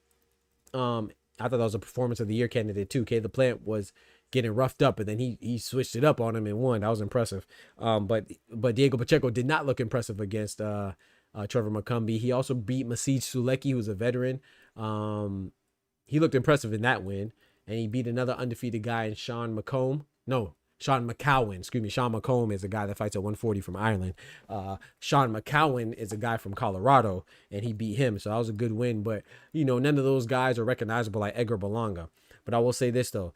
Hamza Shiraz might be a little overrated because of his win over Edgar Berlanga. So we'll see, because remember, he had a draw with Carlos Adames at 160 at middleweight, which a lot of us, including myself, thought that he should have lost. I thought Carlos Adames beat him. So he didn't get the nod, but he bounced back in spectacular fashion, beating Berlanga. So I think he's riding a high wave from that. He's riding high from that. So while I think, like I said, Diego Pacheco has a better body of work, I think Shiraz, that one win, is doing a lot for him right now. So I think it's 50-50, man. I think it's a great matchup, though. They're both tall, they're both long, they're both rangy, and they both have good power. So I don't know who wins that, man. I got to think about it some more. I got to I got to analyze that fight a little bit more. And you know me, I'm going to tell you how I do my fight analysis. I don't mean I'm always right, but this is why I'm right more times than I'm wrong, because a lot of people just look at, oh, the last fight, Shiraz is probably going to be the favorite because of what he did to Berlanga. But when I look at fights and I make my prediction and analyze it, and you know, I look at how they match up against each other, like their characteristics, their body type, physique, their temperament, their styles that they employ, if they show any adaptation, you know what I'm saying, what they like to do, what they don't like to do. But I also look at, which I think is might be even more, I wouldn't say more important, but just as important as looking at how they match up, is looking at their past opponents and how they matched up with guys, even if it's not a similar, ideally a similar style with the person they're about to fight, but even if it's not a similar style, see how they handled it. Hamza Shiraz was looking flustered by Carlos Adames. He was looking very uncomfortable. Diego Pacheco has had some fights where he didn't look impressive, but I can't really say that he's really looked uncomfortable. You see what I'm saying? He weathered the storm. He may not have looked great, but I don't remember. I could be tripping, but I don't recall him looking uncomfortable. Now, I mean, well, he just touched the canvas in his last fight. He looked, you shouldn't be comfortable down there, you know. But even then, even when he got dropped, he recovered and he looked, like I said, once again, he did not look impressive, but he didn't look flustered or uncomfortable. You see what I'm saying? Hamza Shiraz looked very strong against Edgar Berlanga. But who is Edgar Berlanga? Edgar Berlanga is most known for being overrated and going the distance with Cinnamon. Not winning, just going the distance. And he was happy for that. You know what I'm saying? So outside of Canelo, outside of Berlanga's losses, there's a lot of people in the chat right now that couldn't name one person that he beat. And these are facts. You see what I'm saying? So he definitely can't name two. So he's more known right now. He's known for having an incredible, phenomenal 16-fight win streak and 16 first-round KOs. Not who he beat, but how he beat him. And he's known for losing to Cinnamon and getting stopped by Shiraz and accusing him of cheating. So that's what he's known for right now. But yeah, I think that's a great fight, man. Diego Pacheco and Hamza Shiraz. But unfortunately, I don't think it'll happen. I'm not gonna lie. I'm not saying it won't happen down the line. I don't think it'll happen next. Even though Pacheco said he wants to fight Shiraz, I don't believe Pacheco. I like Pacheco, but I pay attention too much, man. I know Pacheco said that he was willing to fight in Billy. They were in negotiations twice. I'm not saying that it was Pacheco's fault for sure. I don't know if it was in Billy's fault for sure. But what I do know is that according to documentation, what I've seen and what I've heard and what I've read is that both times the negotiations fell through because Diego Pacheco's team walked away.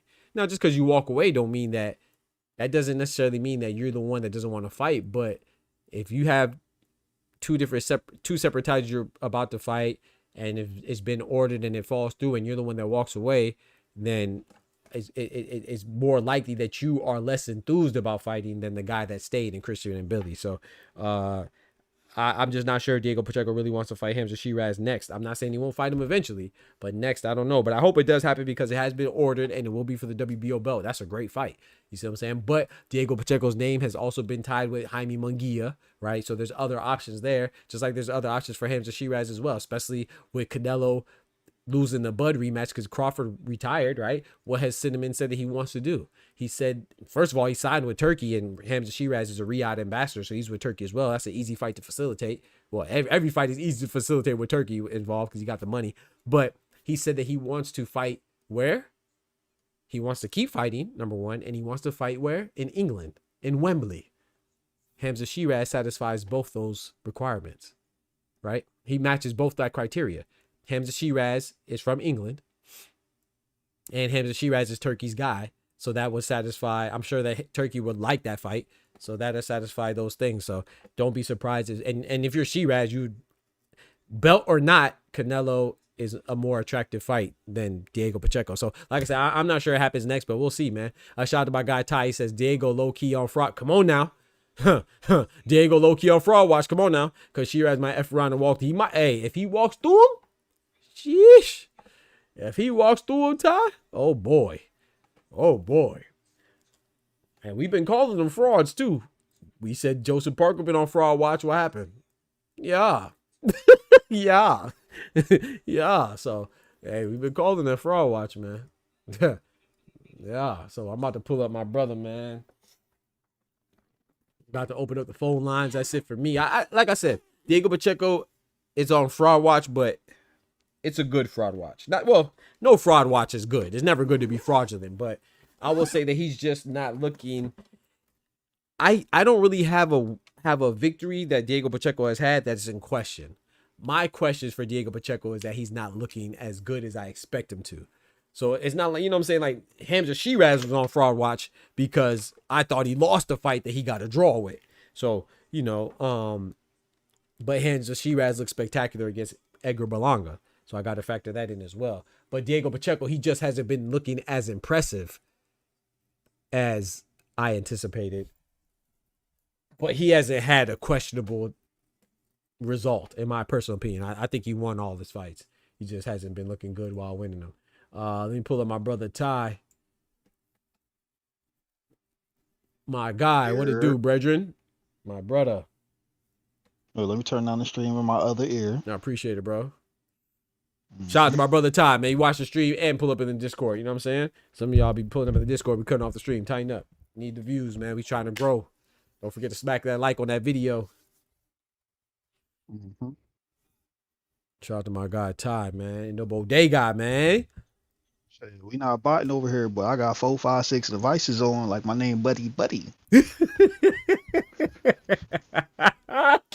My name Buddy. Buddy is crazy. Shout out to you, know how bro. you be. You walk up in the Dunkin' Donuts, they be like, "Hey, Buddy." Yes. Buddy. A buddy. My friend. Yeah, yo. Yes, sir, man. You ain't lying about that. So, Jake Paul only lost because he was undersized. There wasn't a skill gap. That's what Nikisa says. That's what Nikisa says. If any fight, I would say that was plausible for this past weekend is probably Dean the Great fighting Amado Vargas. It looked like a full-fledged welterweight fighting a featherweight. So he looked bigger than Dean. That's crazy. Yeah. And out here but bragging. Dean was putting hands on him. And out here bragging. Like he did something. I mean, you out wrestled the guy. You got some good body shots off, but he fucked you up.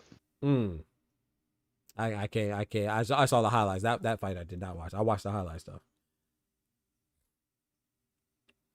So I take your word for it. Put a mixtape for either guy, but I felt like him winning was just a little gifted. Like if we judge it by the actual rules of boxing, he lost. Really? It was close like that? He was getting pieced up in spots. The only thing I could really give Amado is he got some good body shots off in spots. Right. And he leaned on him. How many rounds was outside of that? I don't remember off the top of my head. Yeah, okay, me either. I want to say 6, but I'm not sure. Yeah, man, that's crazy, bro. I ain't rocking with the Vargas no more. I ain't gonna lie to you. Emiliano, I still, but what you say? It was a good weekend for me. Hey, you came up Emiliano. Came up on some parlays. Yeah, that's what I'm talking about. That's what I'm talking about. Jake Paul got stopped. Yes, sir. Andrew Tate got rocked. AB went home with AJ, and he put on that sock. Hey. I ain't gonna lie. She was looking smitten, boy. Shout out to her. I don't see nothing wrong with that, man. Get it in. I ain't gonna hold you. Being in the pool with him the next day looked wild. Oh, I did see that picture. Yeah, I did see that. Hey. They at the resort, man. Hey. Bust something open, right? I know. Hey, I'll be honest. When I went to like the engineering retreats, oh boy, you better be. No, I'll get some freaks out. Them geeks. Stop playing. So, I mean, hey, Oh, so you was out there freaking and geeking. come on now. So hey, when you in the, it's like when you in the boxing fraternity or sorority, you know, hey, mix it up. So I ain't mad at AJ and AB. Do your thing. AJ beat the allegations for me. You seen the reaction he was getting in the crowd? I seen a woman lose her shit. I think he accidentally stole her because a male fanboy was trying to get a picture or whatever, and then she damn near fainted in the man's arms. Shout out to AJ, man. Hey, must be good. Tyson Fury would never. Ever. That's why they be hating on AJ, man. I don't understand how you hate Unless on it's somebody the like sugar that. around. Come on now, that booger sugar. You hate on AJ like that, man. I'm not the biggest AJ fan, man. I can't hate on nobody being liked or loved. That's crazy. That's crazy, man. Yeah, so what you think about, like I said, I understand Nikisa because that's his job, you know, that's his, but it's like people running with it like it's not skill. Like AJ wasn't, I mean, I'm no disrespect to Jake Paul because he was in the ring, and no disrespect to AJ, but I don't think AJ was trying, and maybe he should have been, you know, but I don't think he was. But it's like at some point it's like, why, if I know he gonna get tired, let him tire himself out, boom. And when he caught, I mean, it works out for everybody, you know. Netflix, I'm sure Netflix was happy it didn't end in 20 seconds, you know, so it works out for everybody, man. You know, I think I mean, like he said, and I agree with AJ on this part. He's like, you know, I don't think I had a great performance because if you would have told me that I wouldn't get him out of there quickly, then I would say that I did have a great performance. So I agree with that, you know. But at the same time, too, you had to watch the fight. I'm talking about the people. Did it look like AJ was smiling in how many spots? How many times did he smile? I'm not talking about like the smiling when you get punched and, you know, you smile, stick your tongue out, and, you know, we know that's a sign of you being hurt. I'm talking about he was smiling like he was looking comfortable, that he was just setting him up. And even when he knocked him out, it was a simple jab to the body. And he looked, if you go watch it, go look at the replay, he looked, as soon as he threw that little light jab to the body and Jake Paul reacted, his eyes shot up right to his head and bow, jaw broke. Like, what are we talking about, bro? It wasn't like he was trying and he was, you know, I get it. People say, oh, well, he missed a couple shots. Yeah, he missed like that, but he didn't get countered. You mess around and miss like that against somebody who's trying to fight back, you would have got countered and probably knocked out. But he could reach like that because the other guy was running. He wasn't in a position to even counter. First of all, he's not good enough to do that anyway, but I'm just saying, like, you miss like that against, if AJ would miss like that against, I don't know, like a Dubois or somebody or Usyk, he's going to pay for it. But he knew that he wasn't in any jeopardy. It was an arm punch. My bad. Go ahead, Ty. My fault. I mean, for those that keep on like trying to make guys like Shakur or Devin the poster boys of the Tom and Jerry shit, to watch that fight with Jake Paul, or even look at the one with Mike Tyson. Y'all keep on talking about having these guys getting smaller rings, but that wasn't a standard 2020. Come on now. It's 22 by 22 now. Come on now. Everything conducive for him to run. On there. Pause. Yeah, we're going to pause that. Shit, you can even look at the ring apron itself. Like, damn, where did they find this? That was a WWE size ring. Facts. They hollered at the Khans. What's his name? Tony Khan? Mm-hmm. They hollered at Tony, man. Tony Khan, man. Shout out to my guy Jay Sharp. What up, dude, bro? The ring has some extra bounce on it, so just in case somebody got slept, it bounce back up. That was not a regular boxing ring at all. A bounce house, man. Do a backflip on that thing. The people that sit there and be like, "Well, Jake Paul, he made it 6 rounds. AJ couldn't cut off the ring." Come on, man. From a boxing standpoint, he actually did cut off the ring. Facts. Cornered Jake multiple times. Mm-hmm. You can't help it when a person dives below the belt. I thought he was going to go between AJ legs. Hey. I thought it was some N1 mixtape shit. Hey, he didn't? I thought he did. And then, y'all talk about Harvey Doc. Who the fuck was that referee? Hey, chill. I seen a man turn his back to his opponent and take off. Facts. Are you allowed to do that in the ring? No, sir. You cannot turn your back to your opponent. That's a fact. I mean, ran off to the next corner, Ran off on the plug stuck twice. his tongue out, started gyrating, tried to do it again, tripped and fell. Yep. Fuck going on here? Yeah, chill on my boy Chris Young, man. That's a ref, Chris Young. Chill on my boy Chris Young, man. But you're right though. You're absolutely right. You know, he was. Well, you said AB was trying to holler at AJ. Jake Paul tried to get them legs first, boy. I tried to get between them legs first. He a specimen. Stallion of my mind.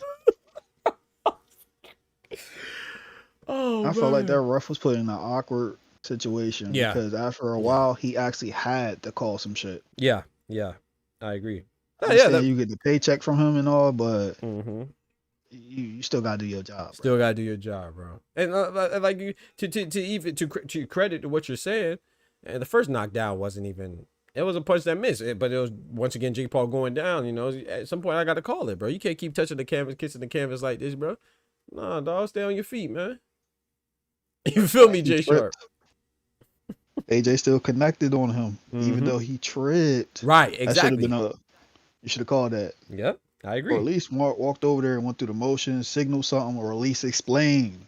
I do agree. To all the viewers, this is what the call is. I agree with that. He didn't give us no slip. He just mosey off over to the other side, looking around. That's A side privileges, man. You know I go with the refs, the judges, everybody. Out to AJ for knocking him out. Cause that thing went to decision, boy. They talk about Jake Paul won rounds. What? Yo, who was it? The fifth? He got dropped twice in that round. Got one good hit off, and AJ walked through that and hit him again. But that's the round they gave him. They really gave him a round? No shot. On the live telecast, that's what they put up on the prompter. Wow. Oh yeah, the ringside joint. I'm sitting here like, who the hell was that? Man, they crazy, bro. Makisa or whatever buddy name is. Yeah, the Kisa Badarian, I believe, something like that. That's crazy, bro. Yeah, that's wild, bro. You can't give him a round. And you know what? I'm so glad you mentioned the hitting part. Like people really acted like I see people say, "Oh yeah, the fact that he was able to hit him a couple times." We're talking about AJ, bro. We're not talking about Floyd Mayweather or Lomachenko or Bivol or Shakur or like some slick, elusive, evasive fighter. The question wasn't if Jake Paul could hit him. The question is when he hit him, how effective would it be? AJ's not he's a heavyweight. What heavyweight is not? No one thought that he couldn't hit him. If anybody thought he could have hit him, it's because we thought he'd be knocked out so quickly he wouldn't have an opportunity to. Like, come on, like you're just reaching to make it seem like. I don't know, man. And then when he does hit him, people say, "Oh yeah, man, look at that. Jake Paul almost chinned AJ." No, he hit AJ. AJ didn't show any signs of being hurt, fatigued, bothered, or even irritated. Like, I don't know, man. That to me, like I said, maybe I'm guilty of watching too much boxing, but there was nothing about AJ. Even when they're trying to say he was frustrated or something like that, he didn't seem frustrated to me. He didn't seem comfortable. To me, he seemed a little too patient. Like, I feel like I wish he would have got frustrated. If he would have got frustrated, Jake Paul might have been asleep faster. Or he ain't go to sleep, but he would have been knocked out faster. I don't think he got the approach he had. It was like he went in there. The game plan had to be, go ahead in there, take your time, treat it like sparring. That way, you catch him when you catch him. It ain't nothing. It's not no room for error where it could be meme worthy, right, or something detrimental to your brand. But he could have ran through him in the first 60 seconds of the fight. Facts. No problem. Facts. I don't even know, bro. It's just like people just reaching, man. I want to play my video too, man. I want to show y'all what I said, and I'm gonna pull up Oster. I want to show y'all this real quick. Just the first couple seconds of the video. Good evening, my brother George. How you doing, man? George, the last dragon born in the building. What's good, brethren? I want to show y'all this real quick, and I want to see what y'all think I'm saying in this video. Because sometimes I'd be like, man, am I crazy? These people be crazy, bro. Like they don't even give a video a chance, bro. When you've got a classic ride, you need tools you trust. Whether you drive it every day or only take it out on the biggest night of the year. Before you pull up Oster, I made one comment. Oh, no, Jake Paul got stopped by Anthony. Man, for the people that saying Jake Paul jaw not broke, that shit broke. Broke. That's not a Kid Austin video or you put on the little soft somber music. We in the hospital, fake room and all that. No, that boy went to the emergency. Facts. That thing broke, bro. Like that's what I'm saying. When He they were might sitting not there fight doing the again. interview, did you see how his teeth look? Yes, bro. I had to go back. I didn't watch it. I didn't see it. I remember y'all said that during the live show. I had to go back and see that. I said, "Whoa." I think That was a one-shot break. yeah. And, You can see him from impact. He bent his teeth in. yes, bro. Literally bent. And the other side of the jaw broke from a stress fracture from being hyperextended. Yep. Shout out to Jake Paul. That's why I don't think it's scripted. I feel like people say it's scripted. Come on, man. The man got his jaw broken. Come on, You can't script 3 meals via straw. You feel me? 3 meals. Man, that man slurping till New Year, man. He'll be slurping till 2026. Pause. That man could have died. Facts. But yeah, I want to play this. So look at the title, chat. It says Jake Paul only lost to Anthony Joshua because of size advantage. And I put a funny face emote. And I put not lack of skill, ? That is saying that, bro, I'm asking because most likely somebody else said it. I'm not saying that. Why would I if I'm making a statement? See that once again, shout out to my brother Ty, shout out to Oscar, shout out to Kendrick, Oster, especially Oster. I be giving people too much credit when it comes to this thing we call thinking. Like a question, the functionality of a question mark means that I'm asking a question, bro. If I said it, why would I put a question mark there? Like I'm either responding to somebody who said it or I'm questioning the validity of the statement, period. But look at this though. We're not gonna watch it. Y'all go watch this whole video when you can. Please read the comments, right? I want y'all to listen to what I say. Jake Paul got stopped by Anthony Joshua only due to his superior size. Not because of his superior skill, not because AJ is a former Olympic gold medalist in boxing, not because he's a former world unified champion, but because he was bigger than Jake Paul. You got to be a gosh dang fool to believe that nonsense. Hello guys, this is Rolly Romero. Look, chat, look. I said you got to be a fool to believe that nonsense. 21 seconds. Look, and we're already at the intro. 21 seconds, chat. 20 seconds into the video, I make it clear that I am saying that that's ridiculous to believe that Jake Paul has as much skill as AJ. Go, bro. Hey, Jay Sharp, please go read the comments. Kendrick, please go read the comments, bro. This is what I do. I learned to laugh at it because you cannot judge yourself based on the incompetency of others. But like I said, I stress. I know I say it like jokingly, but I'm so serious when I say this, bro. I'm not trolling. It is really scary to think that some of these people are old enough to vote, and they actually do. And this is why we have no disrespect to anybody who was a Trump supporter, but you do your thing. But I'm not, but this is why we have guys like that, or people like, not just guys, girls too, just people like that in the White House, because like these are the idiots. Bro. 20 seconds into the video, bro. Look at this. Look at this message right here.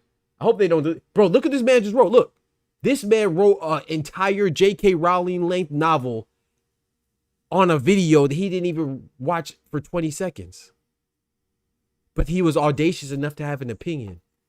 Look at this donkey right here. Size doesn't matter. Look at Canelo versus Colin Smith face. The difference between Joshua and Paul was talent. Now, that one's not that bad because I just said, yeah, I agree. I don't get slick with all of them, but I said agreed, which is exactly what I said. That's why I said it, bro. But it's like, yeah, man, it's just funny, man. So I just go show you, bro. Like when you argue it, just keep that in mind when you argue with people on the internet. They're as dumb as a box of rocks, or is it a bag of rocks, whichever one it is. I don't know. Whichever one's applicable. Either way, they have the intelligence, they have the mental capacity of a maggot. It's crazy. It's really scary, dog. It's really scary, bro. Like even the title, even if you you make an assessment off the title. And you assume that I'm saying something, you're already dumb as a bag of rocks or a box of rocks because you don't know the functionality of a question mark. Like, it's not like I understand if I was clickbaiting or something, but it's not even clickbait. So I might have to start. I might start clickbaiting because if bitch you gonna think I'm They gonna assume what I say anyway. That's why people clickbait, because people don't listen anyway, and they only click on something just to complain, like a bunch of bitches, bro, and these bunch of boy bitches. But let me pull up Oster. Unless Ty, you want to say something? No, I'm waiting for Oster to pull up. Bet. Let me pull up my brother. Oh, he said that they have the attention span of gnats. Facts. Oh Lord, he about to get on your head top. My brother Oster in the building. What's good, brethren? Man, I'm chilling, man. How are you, man? Everything good on your side, man? Ready for the holiday? Merry Christmas, man. Merry Christmas to you and Ty as well. Fault. Yeah. The little fucking holiday, man. Goddamn Christmas. I got to do this toy drive tomorrow. Hey, man, God bless you for it, man. I'm sure you already has, man. That's fire, though. Yeah, I got to do my toy drive tomorrow, so. Big ad revenue. Thank you, Ty. Hell yeah, man. So what do you think about this Jake, or whatever you want to talk about, man? You got the floor, man. Both of y'all, man. I'm listening. That Jake Paul fight, man. Jake, it's something up with Jake. I think he AI, man. It got to be something, because I do, man. I think he AI something, man. Because this dude is just like a natural clown. Like, he's just a natural. I think that he wanted to get knocked out by AJ, man. I'm not gonna lie to you. I kind of do too. That's so crazy. I gotta be bugging out, man. No, also, remember I said this though. I don't know if you're in that live, but I said that, bro. Jake Paul reminds me of one of those. You know, there's some people that like, oh yeah, man, I want to get choked out and see how it feels. You know those people. Yeah. You know people out there, bro. Jake Paul reminds me of somebody like that. But he's getting paid. He's getting paid millions to do it. So that's one thing, bro. I know you may feel different, Oster, but I do respect that about him. I do respect that. You know, I respect the fact that he could do what he enjoys and get paid from it, man. He making more money than boxers, bro, for boxing non-boxers. I know. I'm never gonna listen, Doc. I am never agreeing with Jake Paul in nothing he's doing for boxing. I think all that shit is bad. But in any event, you know what I mean? In any event, man. For what he do, for what Jake Paul do, Jake Paul should really. I think he in the wrong business. I think he should open up the new circus, like a WWE boxing circus like thing. And I can't get money because he got the whole. He don't even need makeup. He look like a clown. He look like one. I swear to God, I be like, they take this dude serious, man. But like you said, Doc, he's one of those dudes. He's one of those dudes that put his hand on the fire because nobody else will do it. That's him. Yes. That's Jake Paul. Yeah. Jump off the mountain because nobody want to jump. Bro. That's him. Yeah, exactly. Bro, what was that show with Johnny Jackass? That's what he is. Bingo, but you get paid millions for it. That's what I get. In between Jackass and Fear Factor. That's Jake Paul. Facts. So the only part that like I said, the only part that me and you differ, I think, is that I actually think he's in the right business, man. I think that the fact that, like I said, it depends on the outlook. The reason why I agree with you though is that I agree it's not good for boxing, but part I disagree. I don't really think it's bad for boxing. The only time I think it's bad is when you have people that actually believe that he did anything special against AJ because he went 6 rounds. You know, that's what I think is bad, because it's like, bro, like Ty said, and like I've already repeated as well, we've echoed many times, it's like we still have to judge the performance. You can't tell me Shakur is Tom and Jerry, Devin Haney versus Ramirez is Tom and Jerry, Jermaine Ortiz versus Teofimo is Tom and Jerry, William Skull versus Canelo is Tom and Jerry, or running or bad, but then tell me Jake Paul, you're praising him for doing the same thing worse. He you know what I'm saying? It's squared, bro. Like he had his back turned, tripping over himself trying to run. He was scurrying, that's bro. My point. That's Come now, on, bro. I'm with you on now that. I think you understand what I'm saying, because that's my point. You do good for boxers. I mean, try to work this right. Jake Paul is good for boxers that's in the game that wasn't getting no limelight, because he got some big. He getting them on the cards and getting them some money. Yes, he's sir. good for that. Yes, sir. That's why he should have just kept the suit on and just did that. He was good. He don't got to get in the ring though. Now, when you get in the ring, the part that I'm mad at is like what you just said. You would accept a certain fight style from a non-fighter, and then you would try to critique a real fighter and try to put him in a place with him, and it's just wild because we can't talk about Shakur. And they want to talk. We can't really talk about Jake Paul because you're not a real boxer, so you're not even in the running conversation. You're not really in it. Right. I'm with you on that. You're not really even in the conversation for running, but you just in there. This is why you could do what you want to do. You literally was running around the ring like he was wrestling, and you're looking at Anthony Joshua.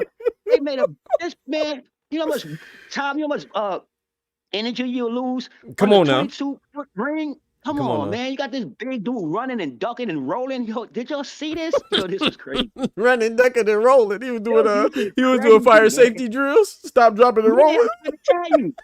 I thought there was a fire in this joint, man. This the man on his knees, like on his. I'm On like, yo, his get off your knees, knees, bro. Jake. What's wrong with you, boy? Yeah, no, yeah, that's yeah. It's crazy though, but I don't take nothing from Anthony Joshua. You know why? Why? I don't care if he stopped him in the 12th round because he knocked him out. I don't care how long it took. I agree with He you knocked him out. 1,000%. So you can't say anything. He knocked him out. Yo, was beefing with Shakur when he didn't knock out the dude with his hand when he ran with his hand. It's just Yep, it's De just Los wild. Santos. But he stopped him. So Mhm. whatever he did, he stopped him. He Facts. stopped it after a while. Facts. Facts. And I'm with you 1,000% on that. Yeah, I just think that no, I only had nothing more to add. I think that was a perfect way to sum it up, bro. I would say with the Jake Paul though, I will ask you this though. I'll add a question. Do you think that, and Ty, feel free to chime in too, bro. I appreciate you, man. Do y'all think that Jake Paul's MVP, most valuable promotions, would be as big if he wasn't a participant though? To be honest with you, no. Yeah, I don't think so either. And that's why I give him a pass for, not a pass, like you said, he's and this is why I say I know you disagree, Oser, but this is why I say he's a boxer, because I want to emphasize that you can't do what you just said that we are doing. We have to we say, okay, bet he's brave just like everybody else is brave. I'm impressed with any man or woman hops in the boxing ring, mano y mano, woman y woman, so that's very courageous. But then we also grade the performances. So I'm not gonna say, oh, he did good for a civilian. No, he's a boxer. So that performance was terrible. And that's what I stand on, because I feel like you can't tell me to judge him as a civilian when he's training with Jay Leon Love, when he's training with BJ Flores, when he trained with Shakur, Keyshawn, Frank Sanchez, Lawrence Okoli, Jared Anderson, to where Lawrence Okoli just recently said that, oh yeah, Jake Paul, when we were training, it was 3 of us, right? Frank Sanchez, Jared Anderson, and myself. He did good against one of us, and it wasn't me. Well, if he did good against one of y'all, then all 3 of y'all are contenders for heavyweight champions of the world, right? So he's a boxer. He's just a shitty one. So I'm able to judge his performance like I would judge any boxer, because I'm not impressed with him running around, because he's not a civilian. He's not a guy that we picked up out of Walmart, or he's not a guy that was just streaming and we just plucked him out of YouTube and said, okay, here, go box. No, he's training for that. He was training with David Benavidez, training with Edgar Berlanga, training with everybody else, every one of the aforementioned names I listed. So nah, bro, he's not just a boxer. Now, but you know. I mean, a civilian. Excuse me. Yeah, you know. My take on Jake Paul. My take is like this: if Jake Paul, and I mean from the bottom of my heart, I swear, I mean from the bottom of my heart, if Jake Paul would have did one thing in that ring, just one, as a boxer, just one thing. And then I'd have said something. I think that this is the biggest hype thing that's going on. Like that Indian, you heard about that Indian boxer? They tried to make a champion. Hey, chill out, bro. I like Dev. You talking about Nishat Dev or somebody else? No, it's an Indian. He had 20-0. I think I sent that to you. Oh, okay, Nah, I don't know. They tried to make him. Oh, I think that's not the guy with Matchroom then. That's not the Nishan Dev. Okay, you said 20. Nah, he ain't got 20 fights. The guy I'm talking about. He almost got Am I lying, by Matchroom. Literally, Doc, when I say really just made up, this is all a lie. This is crazy. Am I lying, Todd? Yo, I'm gonna send it to you. Yeah, send it to me. Send it to me, please. No, you know, he had like 20 buddies get in the ring. Nah. Dive. I believe this shit, man. I swear he had a belt, Doc. Come on. Doc, He had a butt. He had a belt. No bullshit. Come on. Nah, I believe you. I mean, fixing them fights. Yeah, facts. I mean, I believe it. Today. Yeah. I don't believe nothing today. I don't believe Jake Paul got his jaw broke. I don't believe none of that shit, Doc. I'm for real. I don't. I just don't believe it. I think you're doing. What I believe is that part of he did good for 6 rounds and all that stuff. All that's a bunch of bullshit. I believe they're just trying to keep Jake Paul in the thing for his next fight, because this promotional thing. It's about this money. He getting some money. He got in the ring with Anthony Joshua and got out. He ain't got to get back in the ring with no more dangerous opponents no more. Oh no, that's it. Don't. No, he don't have to anymore. That's it. He just don't. The rest of this is gonna be cruise sailing. That's why I swear to God, Jake Paul could have opened up an MVP promotions and had this whole little thing going on outside of boxing, in between boxing and wrestling, and that'd have been Jake Paul thing. So you can come in here, you know what I mean, for those social media fighters and all that. He could open up that whole thing and had this whole thing for himself. But you come into boxing and it's a hard pill to swallow. That's just a hard pill to swallow because you do good for some of the boxers, but then when you look at you and you the head, you know how you like, damn, I like the party, but I don't like the one that threw the party. Like I don't like the dude. You know what I mean? I like the party, I but feel don't you. like this I dude. feel you. I feel it. So it's like you conflicted. It's like it's like a couple years back. I'm sure it's probably still the same way, but like my favorite pizza out of like the big corporate pizzas, whatever, not the local joints, but like Papa John's. I was so mad because when he said that racist stuff, I felt bad. Like I can't support that now but that pizza's so gosh dang good. But I knew the pizza was so good. I'm supporting this nonsense and this ignorant bigot, racist bigot, So I was like, man, I gotta stop it. But yeah, like you said, like the party good, but the person that threw it, I don't like it. So it's like the pizza good, but the person who made the pizza, I don't like them, So, but I will say this though too, with the MVP. I want to know Ty's opinion on this too, because he said no, and I agree with y'all. All of us say no. I don't think it would be as big if he wasn't participating. But you said something that's key, and I have to look into. I don't know.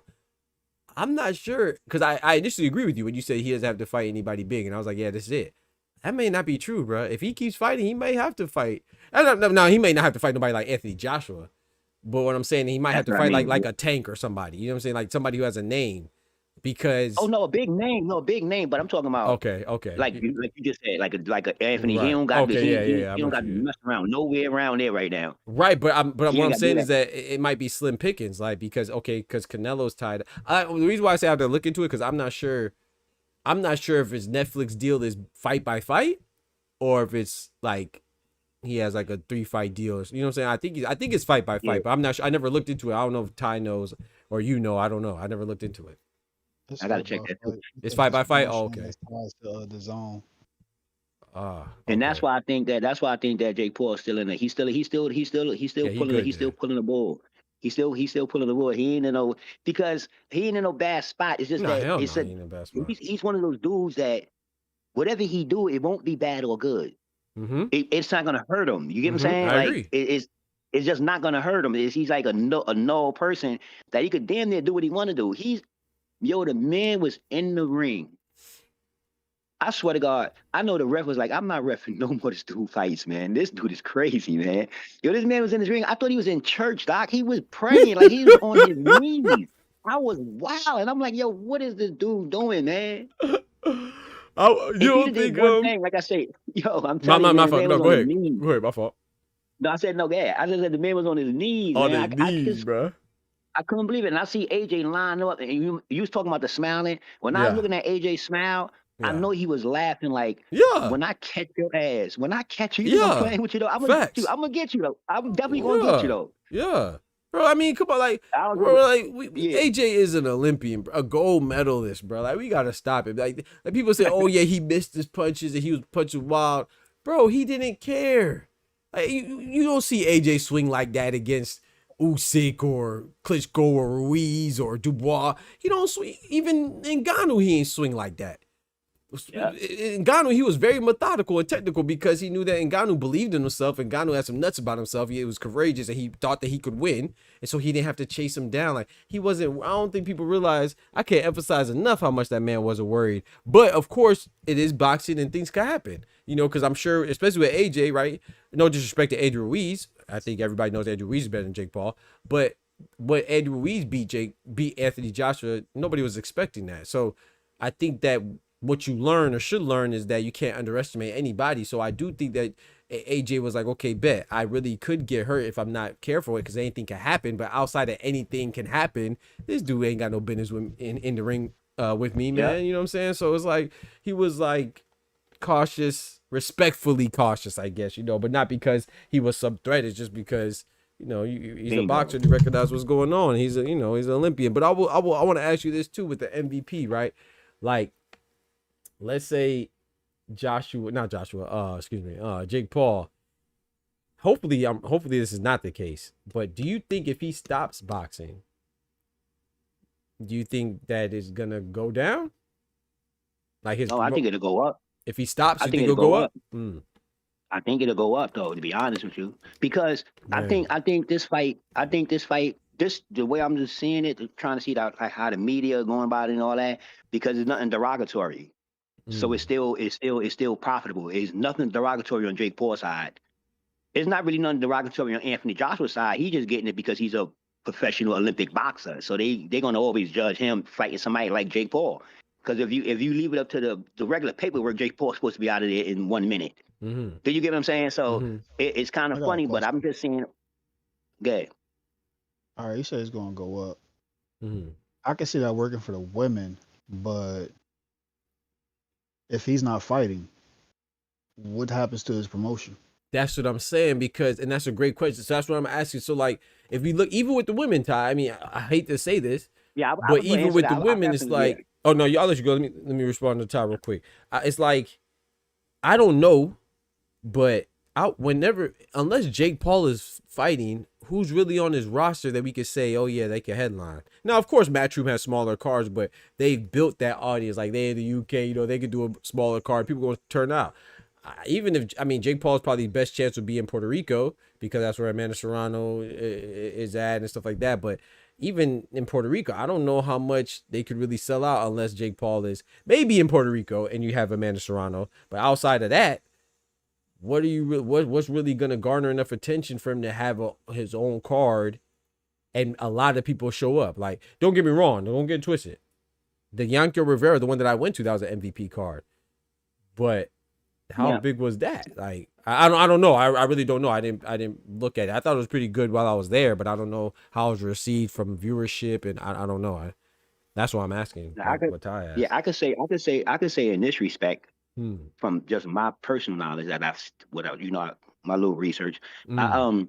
I believe that Jake Paul could step to the side Mm. and be the face of, for MVP. Yeah, just be the Because promoter when part, you like Eddie remove Hearn for Matchroom and stuff. bingo, because that's what he do. He's not really a boxer. He's really a promoter. This is what he really do. You get what I'm saying? So if he would step out the ring, and now, depending on his plan probably was to come in here and have 15 fights and step to the side, and then because when you Right. remove Jake Paul, you can put you can try to get a big fight Usyk and him in there. If you remove yourself, you get what I'm saying? Because remember, your name is still on it, so the money is still there. It's just that the money is still there. You know, for all the fighters, it's still there because they promoting Jake Paul. Is it though? I mean, is it there if he's not fight? That's the thing. Is it there? Because you got to remember too, like Oster's like, I'm gonna use Stephen A. Smith as an example, right? He's getting a lot of.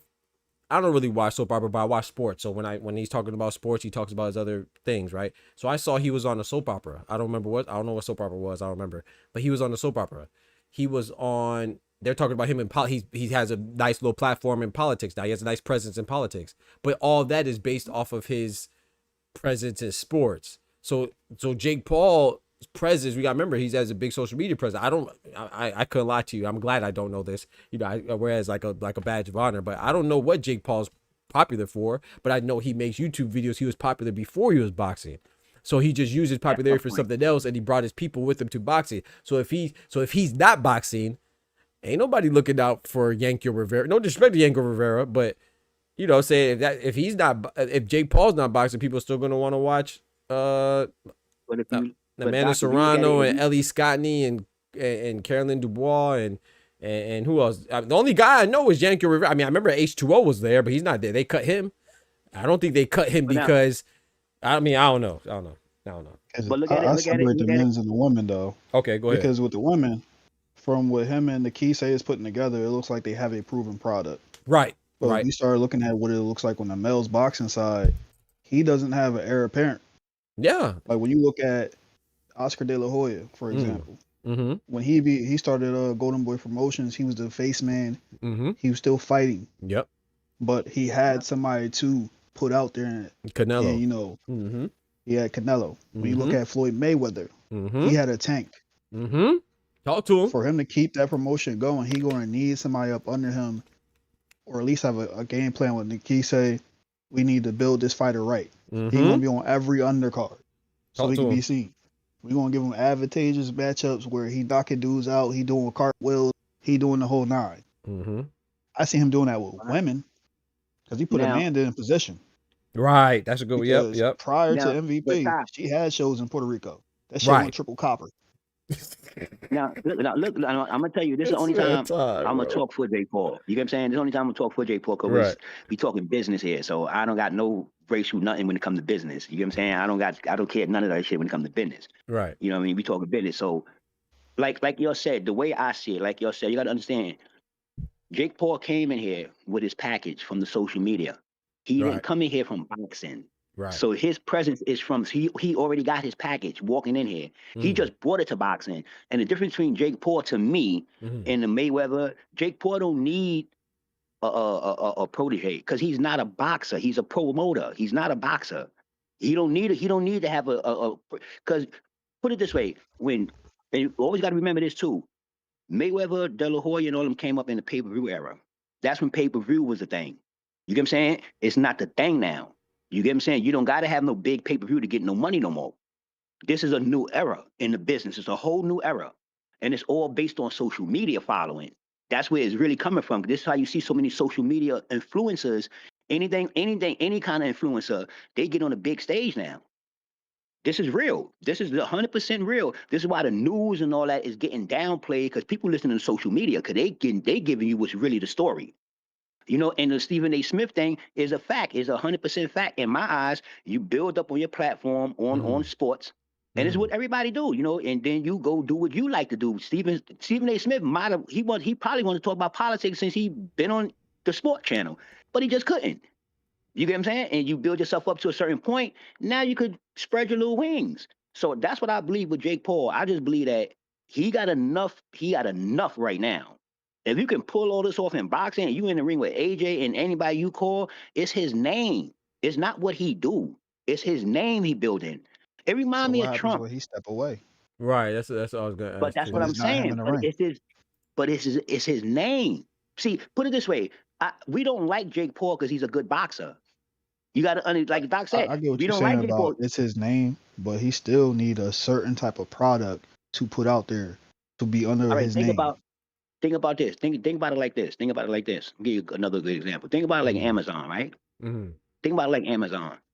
You know, when Amazon came out, when they first started their business, you know, when they came out with their business, Amazon. And then remember they got into the delivery business. Remember that? Yes, sir. They got into the delivery because they wasn't always delivering. That's a fact. So when Amazon came out with delivery business, they came out with delivery business because UPS, DHL, and FedEx. This is a lot going on. They was charged because it was the only 3 services. So Amazon started coming out with the delivery. You know what I mean? And they hurt the game because remember, it was nothing better than a nut when they came up with next day delivery. Y'all remember that? Remember when the next day delivery first came out? You was like, Yep. whoa, we get it the next day. And then you get that Prime. Remember? Yeah, remember? And if you notice when Amazon started coming out, and what they did was that they don't have a base. They set out for everybody else. That's why you get the same day packaging now. Everybody else works for them. Everybody, me, you, Ty, we all could work for Amazon right now, going to deliver packages and all that. They don't have no distributing base. This is like a Jake Paul thing when you on a business sense, because you already got the name. So that's it. Once you get the sponsors and the name, people gonna come mess with you. You see what Turkey did? It's what Turkey is doing. It's the same thing. Okay, but that's the thing with Turkey though. Like, and I think this is to Ty's point. And my question, first off, to add clarity, maybe I understand what you're saying now. So you're saying like you think that Jake Paul's name will carry to his other fighters, even if he doesn't have necessarily a protege or a guy that he's a specific guy he's trying to carry his promotions or replace him with. That's what you're saying. Because his business is able to in a regular boxing business is like me and you, Doc. A regular boxing business, I have to go get me a boxer to get into the business. Right. I have to get me a boxer to get into the business. You know what I mean? So I need that boxer. So you think his events will do good as far as viewership, like right now? Like if he just had, let's say he had a main event, some welterweight. I don't know. You think? Okay, so even when you brought up Turk, right? So this is the issue that I think. Remember, Turk has been documented as losing money. So Turk's method, you know what I'm saying, he in there, but he's still as big as his cards have been, he's still losing money. So with Jake Paul, like, I'm not sure, and this is me speculating now, I don't know, because you could be right, Ty could be right, I don't know. I think that you're saying that you think that Netflix would give him a platform to have his events if it's not, you know what I'm saying, regardless, because you think that he'll be able to garner the attention, which is what he does. You know, he's a great promoter. I agree with you. But it's where I'm coming from, I think Ty's coming from, like, I'm not sure if he could even get those opportunities unless he's fighting himself. Like, I don't know if Netflix would be interested, and if they are interested, I don't know how much. Like, you see what I'm saying? Like for example, like even with the Yankee Rivera card that I went to, I don't know what was that broadcasting. I don't even know. I would assume DAZN probably, but I don't know. I would assume DAZN. Mm-hmm. Yeah, DAZN.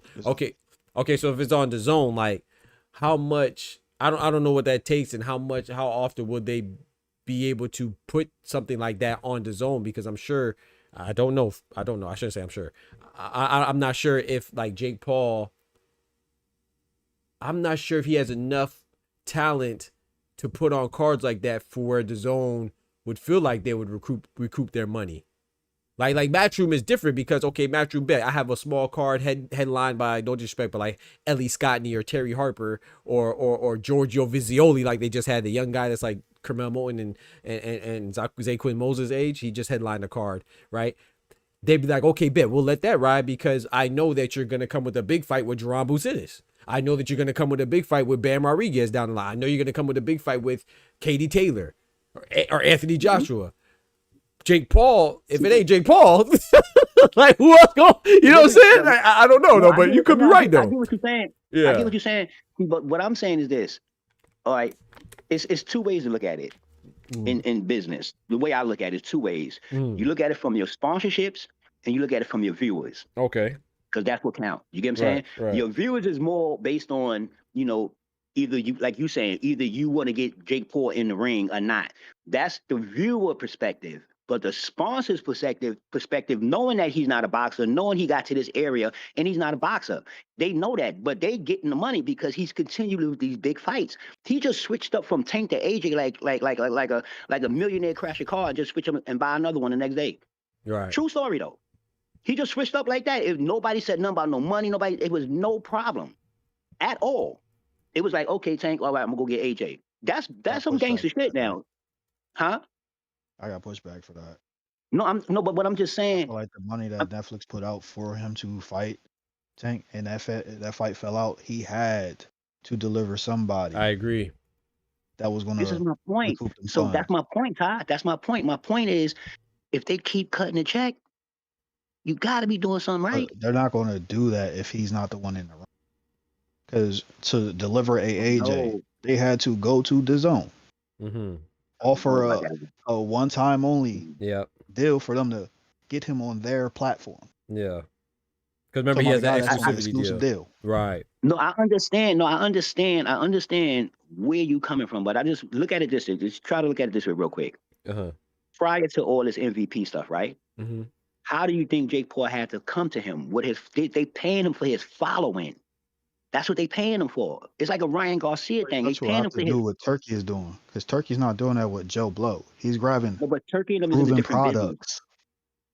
Nah, but Turkey and them is in a different business. It's the same business, but they got a different. They come into the business a different way. You know what I mean? They dealing with real boxing. Jake Paul, this is more. Jake Paul can't do that with unknown boxers just because his name is Jake. He still have to go get a commodity. Boxers, though, Ty. It's not unknown boxers. If Jake Paul get enough sponsors, he can get real boxers in there. He got real boxers in there now. Those boxers is real boxers in there. On his fight card, those are real boxers. Oh shoot! Hey, I'll be right back. Yeah, but you understand what I'm saying, Todd? Those is real boxers. So you can. It's about the money. If you get the sponsors, he already got the platform. Like you can't deny it. He already got the platform, man. You know what I mean? I'm never gonna say he's a boxer, but he got the platform though for sure. He can put if they sponsor him. You don't think he can get two big fighters to be the headline? And then everybody's under. Their promoter would sit there and be like, "I can do that myself." The whole point of a promoter sending their guy over there is to be on a Jake Paul card, not a Jake Paul promoted. Mm-hmm. I'm not going to let you sit there and get the bulk of the money off the guy I'm sending you when I could have promoted myself. That's the problem he's going to run into. But Ty, he's doing it now though. He got them on the card now. I mean, he got them on his undercard. Of course, I'm gonna go be on your undercard. Promoters gonna allow they guy to go over there and like, oh, I ain't got to pay out of pocket. This guy is paying it, but I'm not I going to just send think. my guy over there for you No, to I mean, basically, I can. Yeah, I can agree to disagree, but I'm just saying that I feel, yeah, I I feel it. just feel that that's the I business just feel part that of it. yeah, I Yeah. feel that Jake Paul is in a position because it's like when they say location is the best in business, we're going to open up. If he got the platform already, because he got the platform, Right. facts. That's He a got the fact. platform. He got boxes. They're real boxes. So whoever's promoting it and all this stuff here, they there. He had Alicia Barngard there. These are real boxers. These ain't like they girl females, but I mean that's a start. Yeah, that's But what if Ty the said. money Ty is said right, Ty said the women, yeah, and I agree with that, the women, but we gotta remember too They that got the proven women's, products there. yeah, That's not going to work with the men. right, and the but I'm women, and saying, but remember the women is struggling too. You know, that's why people give him so much credit because, you know, he was really invested into the women. So will it be strong enough to carry the whole promotion without getting some of the male counterparts? I'm not sure, but like hey, I'm not down, Jake. You know, hey, who would have, you know, he probably could do something I'm for just saying, sure. Like I'm not he going to knock fought him. I'm not AJ, going to knock him. right? But when it comes to the business side of what he's doing, because I don't think that. Well, I'm quite sure. I don't think that not one person thought Jake Paul would actually come Come on into now, boxing come on and now, win and you be right a about that. champion. Like I don't think so. I just don't think so. I think they came in here because they followed him from the internet. That's what I believe, and that's Right, what and the that's what we're numbers saying, is. that we That's think what the numbers is. that's why it's going to require him to keep going at least for the foreseeable future until he gets like a. Is Lucas Body with MVP? I know he fights on there sometimes, but I don't know if he's strictly with them. I'm not sure, but anyway, but let's say hypothetically speaking, like Lucas Body emerges as, let's say he fought a title eliminator against Roger Gutierrez, right? And so that means he's supposed to fight Tank, right? We know it's a WBA; they do what they want with President Gilberto Mendoza. But let's say hypothetically speaking, he fights Tank or he fights Floyd Schofield, and he emerges and he's with MVP. Boom, that's a start. Then then he has like a guy like Ashton Silva who he knocked out, but he cut Ashton Silva, and I just feel like, and I know it probably was something where they were going back. I know they were going back and forth, so it could have been something else besides him just losing. But if he got cut because he lost, and that's what he was kind of communicating, that's what started it, then if all it takes is one loss, you getting cut, then I think that's a bigger problem for your roster. You know what I'm saying? Like maybe you just don't have the funds to support people that you don't that won't really I don't know, doesn't have that aura of invincibility, which unfortunately in boxing in America, if you don't have a then people kind of lose faith in you and you lose a lot of traction. So, but anyway, folks, man, I just got my food, man. I'm finna go ahead and slide. Y'all know y'all could chill and kick it in the back as usual. But Without a doubt, always a pleasure, man. Yes, sir. Shout out to you, man. Thank you for pulling up, man. Because I ain't really have much today, so I appreciate y'all always holding it down. But give me a closing statement, man. We gonna start with O and hit Ty. My closing statement is I'm gonna say this. I'm not a Jake Paul fan. Please don't mistaken this on the internet at all. He is not a Jake Paul. I could vouch for that. That's a fact.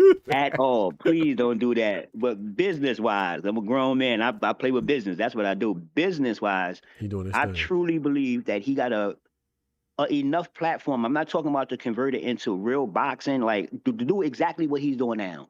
To do exactly what he's doing right now.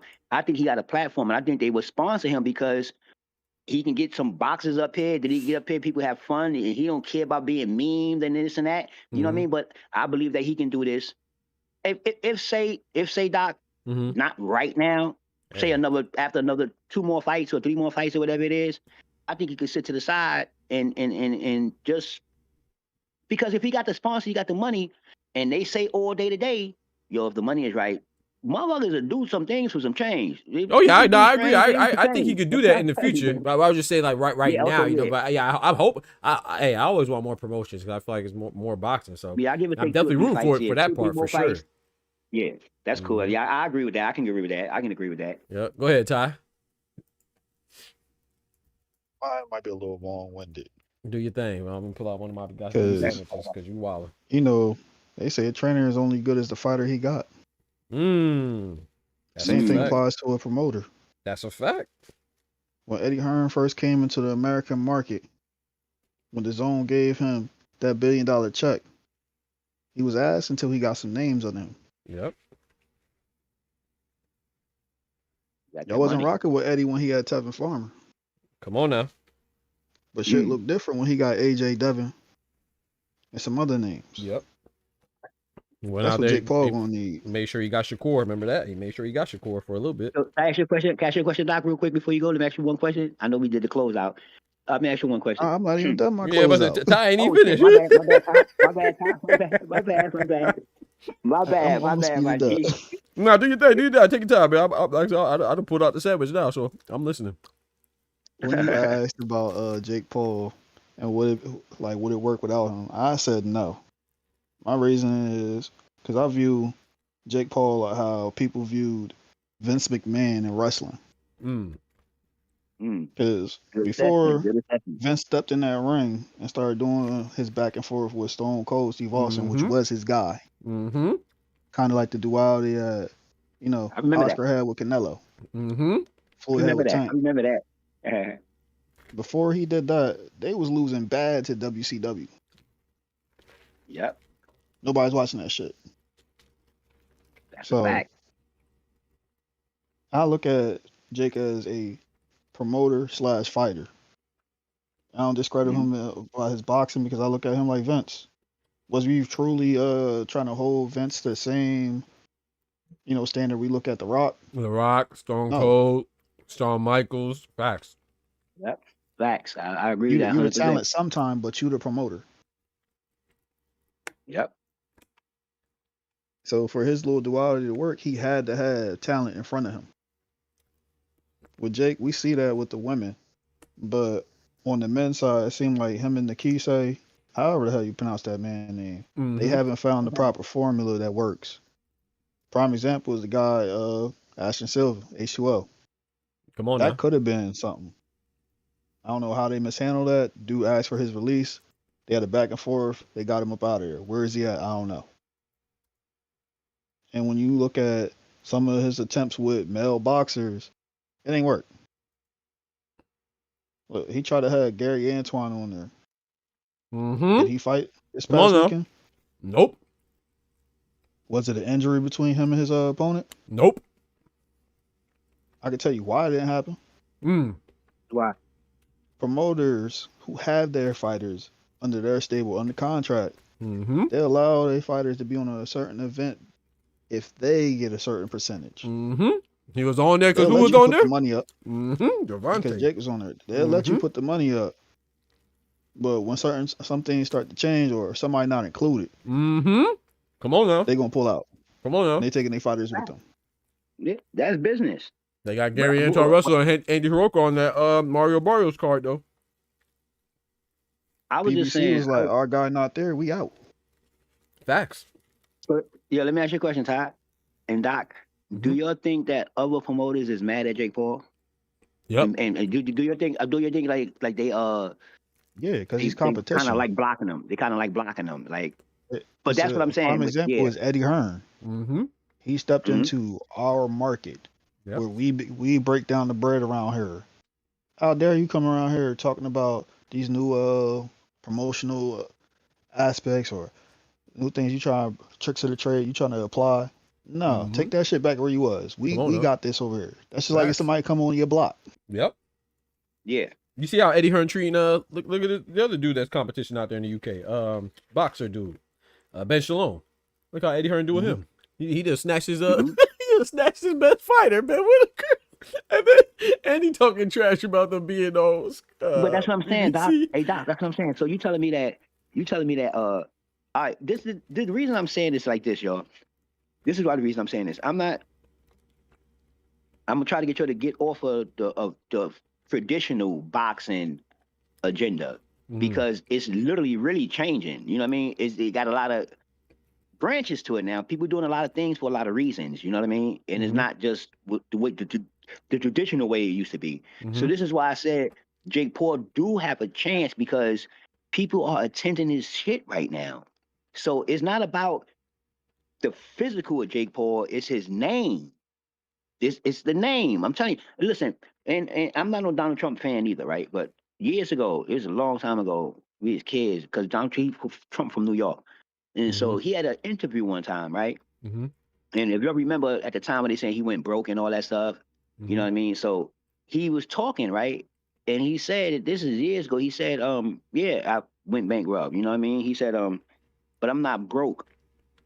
He said, because in this, you got to brand your name. Once you brand your name inside somebody's head, it's like you're going to get your favorite brand of clothes, your favorite brand of juice, your favorite brand of food, your favorite brand of whatever. But it's about branding. And Jake Paul branded his name. That's a fact. I got to give him that. You know what I mean? A lot of people brand their names in this game different ways. Like Mayweather branded his name. His name is branded in boxing. You can't talk about boxing without saying Mayweather. It's impossible. You know what I mean? At some point, and you know what I'm talking about, Doc? In time, no matter what form of boxing you talking about, you're going to have to go over Mayweather's name. If it's the business, it's promotions, if it's fighting, whatever it is, you're going to have to go over his name at some point. And that branding is dang. I'm telling you, this is the internet thing is about. The people is branding their name. You see Ryan Garcia brand his name under PEDs. Branded it under PEDs. Sorry though. Can't make it up. And get money from it. Can't make it up. No matter what he did. When he lost that brick. Huh? Because what you say? We could apply this to street politics. The brick is always going to be the brick. How you distribute it might change. You know what I mean? Corner boards might change. They're using apps. But the brick is always going to be the brick. It's going to be the brick. When Floyd lost his brick, what happened to Mayweather Promotions? Bye-bye. But it's still here, though. It ain't there. Everybody left. Everybody gone. Richard Hedges left. Josh left. He got Carmel, but what is he really doing? What I'm saying is, see, my point that what I'm saying is that I get that. I get that. Like, you can go on certain brands now that's not good no more. People ain't Mayweather is dealing probably with the biggest name in boxing for like this century. Yeah. It hit different when you not able to cultivate your guy on your undercards, or you not visible no more. Yeah. But your name, that's still Mayweather's name, right? But what is it doing for his stable right now? No, what I'm saying is that what I'm saying is this. That's all I'm saying. I'm not talking about that part of it. I'm just talking about branding. That's it. So what I'm saying is that it could be a young kid coming up right now. He come up right now. The same thing. Yeah, I think it's still with branding. He still got to be visible. You talking about Jake Paul can still, generate certain numbers with him not being present in the ring for his fighters, but isn't Mayweather a bigger name to him? Yeah. Yeah. I mean, technically it's a bigger name. Theoretically it is. It is a bigger name. Theoretically, yes, it is. Huh? The numbers said it was. No, I'm just saying, but what I'm saying is this. All I'm saying is that, see, I can't compare Jake Paul and Mayweather. I cannot compare them together when you come down to the ring and stuff like that. I just can't do it. Maybe what Mayweather is doing, he's doing something after his career that we know he's a boxer. So we understand that. You know what I mean? When he come in the ring, you got still people sitting here still wanting him to lose, but you got his fans still saying Mayweather is the best. He's gonna beat anybody in the ring. That's cool. That's 100%. But Jake Paul is a little more watered down. You get what I'm saying? It's a little more in the modern day of boxing, like today. It's a little more watered down. That's why he could be in there doing this type of thing. So I'm just going on that perspective. But I believe in the business that we believe in, the real boxing business. I agree with you 100%. That would mean his product would have to be a little bit better then. He still have to deliver with something. A lot of it. That's cool. Fellas, I'm finna go ahead and slide though, man. I appreciate y'all pulling up for real. I'm finna go ahead and slide, finish this other sandwich I got. You know what I'm talking about? What, 2 I appreciate y'all. Hey, bro, I gotta eat, bro. Come on, man. I gotta eat, bro. I'm trying to do these backflips, man. These backflips kicking my behind. I'm trying to backflip into 2026, man. You're trying to watch our weight, man. Hey, that's what we're trying to do for 2020. All right, man. I don't know if I can join you on that one, but I try, man. I leave the cookies alone. But yeah, man, I appreciate y'all pulling up, man. I'll be back on Wednesday. Yeah, man. God bless y'all. Appreciate you, Ty. I appreciate you, O. All right, without a doubt, man. Hey, man, but chat, I appreciate y'all, man. Won't be favorite said you have 2 sandwiches? Hey, come on, man. Young man gotta eat, bro. Hey, man, I be doing these backflips, bro. These backflips be kicking my behind. I tell you, I'm gonna get it. That's the goal. The goal is to get it by 2026, man. We supposed to be backflipping into 2026. Good Lord willing, man. I was doing them today, and boy, almost broke my neck, boy. That's the perk of being a member, man. I put those bloopers and behind the scene things on the members only videos, man. You know, shout out to Oscar. My boy gave me encouragement though. Shout out to Oscar. But yeah, I put him up there to laugh and also to inspire, man. Not necessarily backflips, but just anything. You know, my muscle ups were looking bad. Now I can do muscle ups. You know, I'm out there clapping and doing muscle ups and spinning and stuff. So I ain't getting any younger. So, you know, I might as well, if I don't learn to do a backflip now, when I'm gonna learn it. You know, I definitely want to do it. So I'm definitely, that's my goal. Good Lord willing, man. I'm trying to get this backflip down in my late 30s. Hey, why not? Why not? But yeah, man, I appreciate y'all rocking as always. Don't forget to smack that like button and also check out Doc's Corner.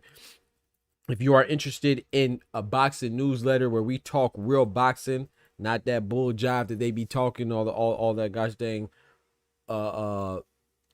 nonsensical groupie like BS that you see on Twitter and all this stuff and all these other channels. Nah, you want real boxing talk, man, check out the newsletter every week, Wednesday at 12 p.m. Eastern Standard Time. This Wednesday will be issue number 7, and that'll be on Christmas Eve, right? Wednesday's Christmas Eve. Oh my gosh, if I don't see you by then, you know, Merry Christmas to you and happy holidays, happy Kwanzaa, Merry Christmas, happy Hanukkah, and any holiday that you observe or don't observe. Just make sure you do observe or don't observe around some love. Get some loved ones around you. You know, that makes everything better if you can. And if you can't be in there in the physical, write a letter, write a message, text somebody, social media there. Do something good on social media instead of complaining and crying all the time. Do what the social network was supposed to do initially. You know what I'm saying? Increase connectivity between friends and family and loved ones or people you want to get to know, whatever it is, man. But it turned into a toxic cesspool of negativity now. But originally, man, it's supposed to send your loved ones some stuff and a smile on their face and all that stuff. But I appreciate y'all rocking as always. Don't forget to smack that like button. Let me stop preaching and go eat my other sandwich. You feel me? The doctor's out.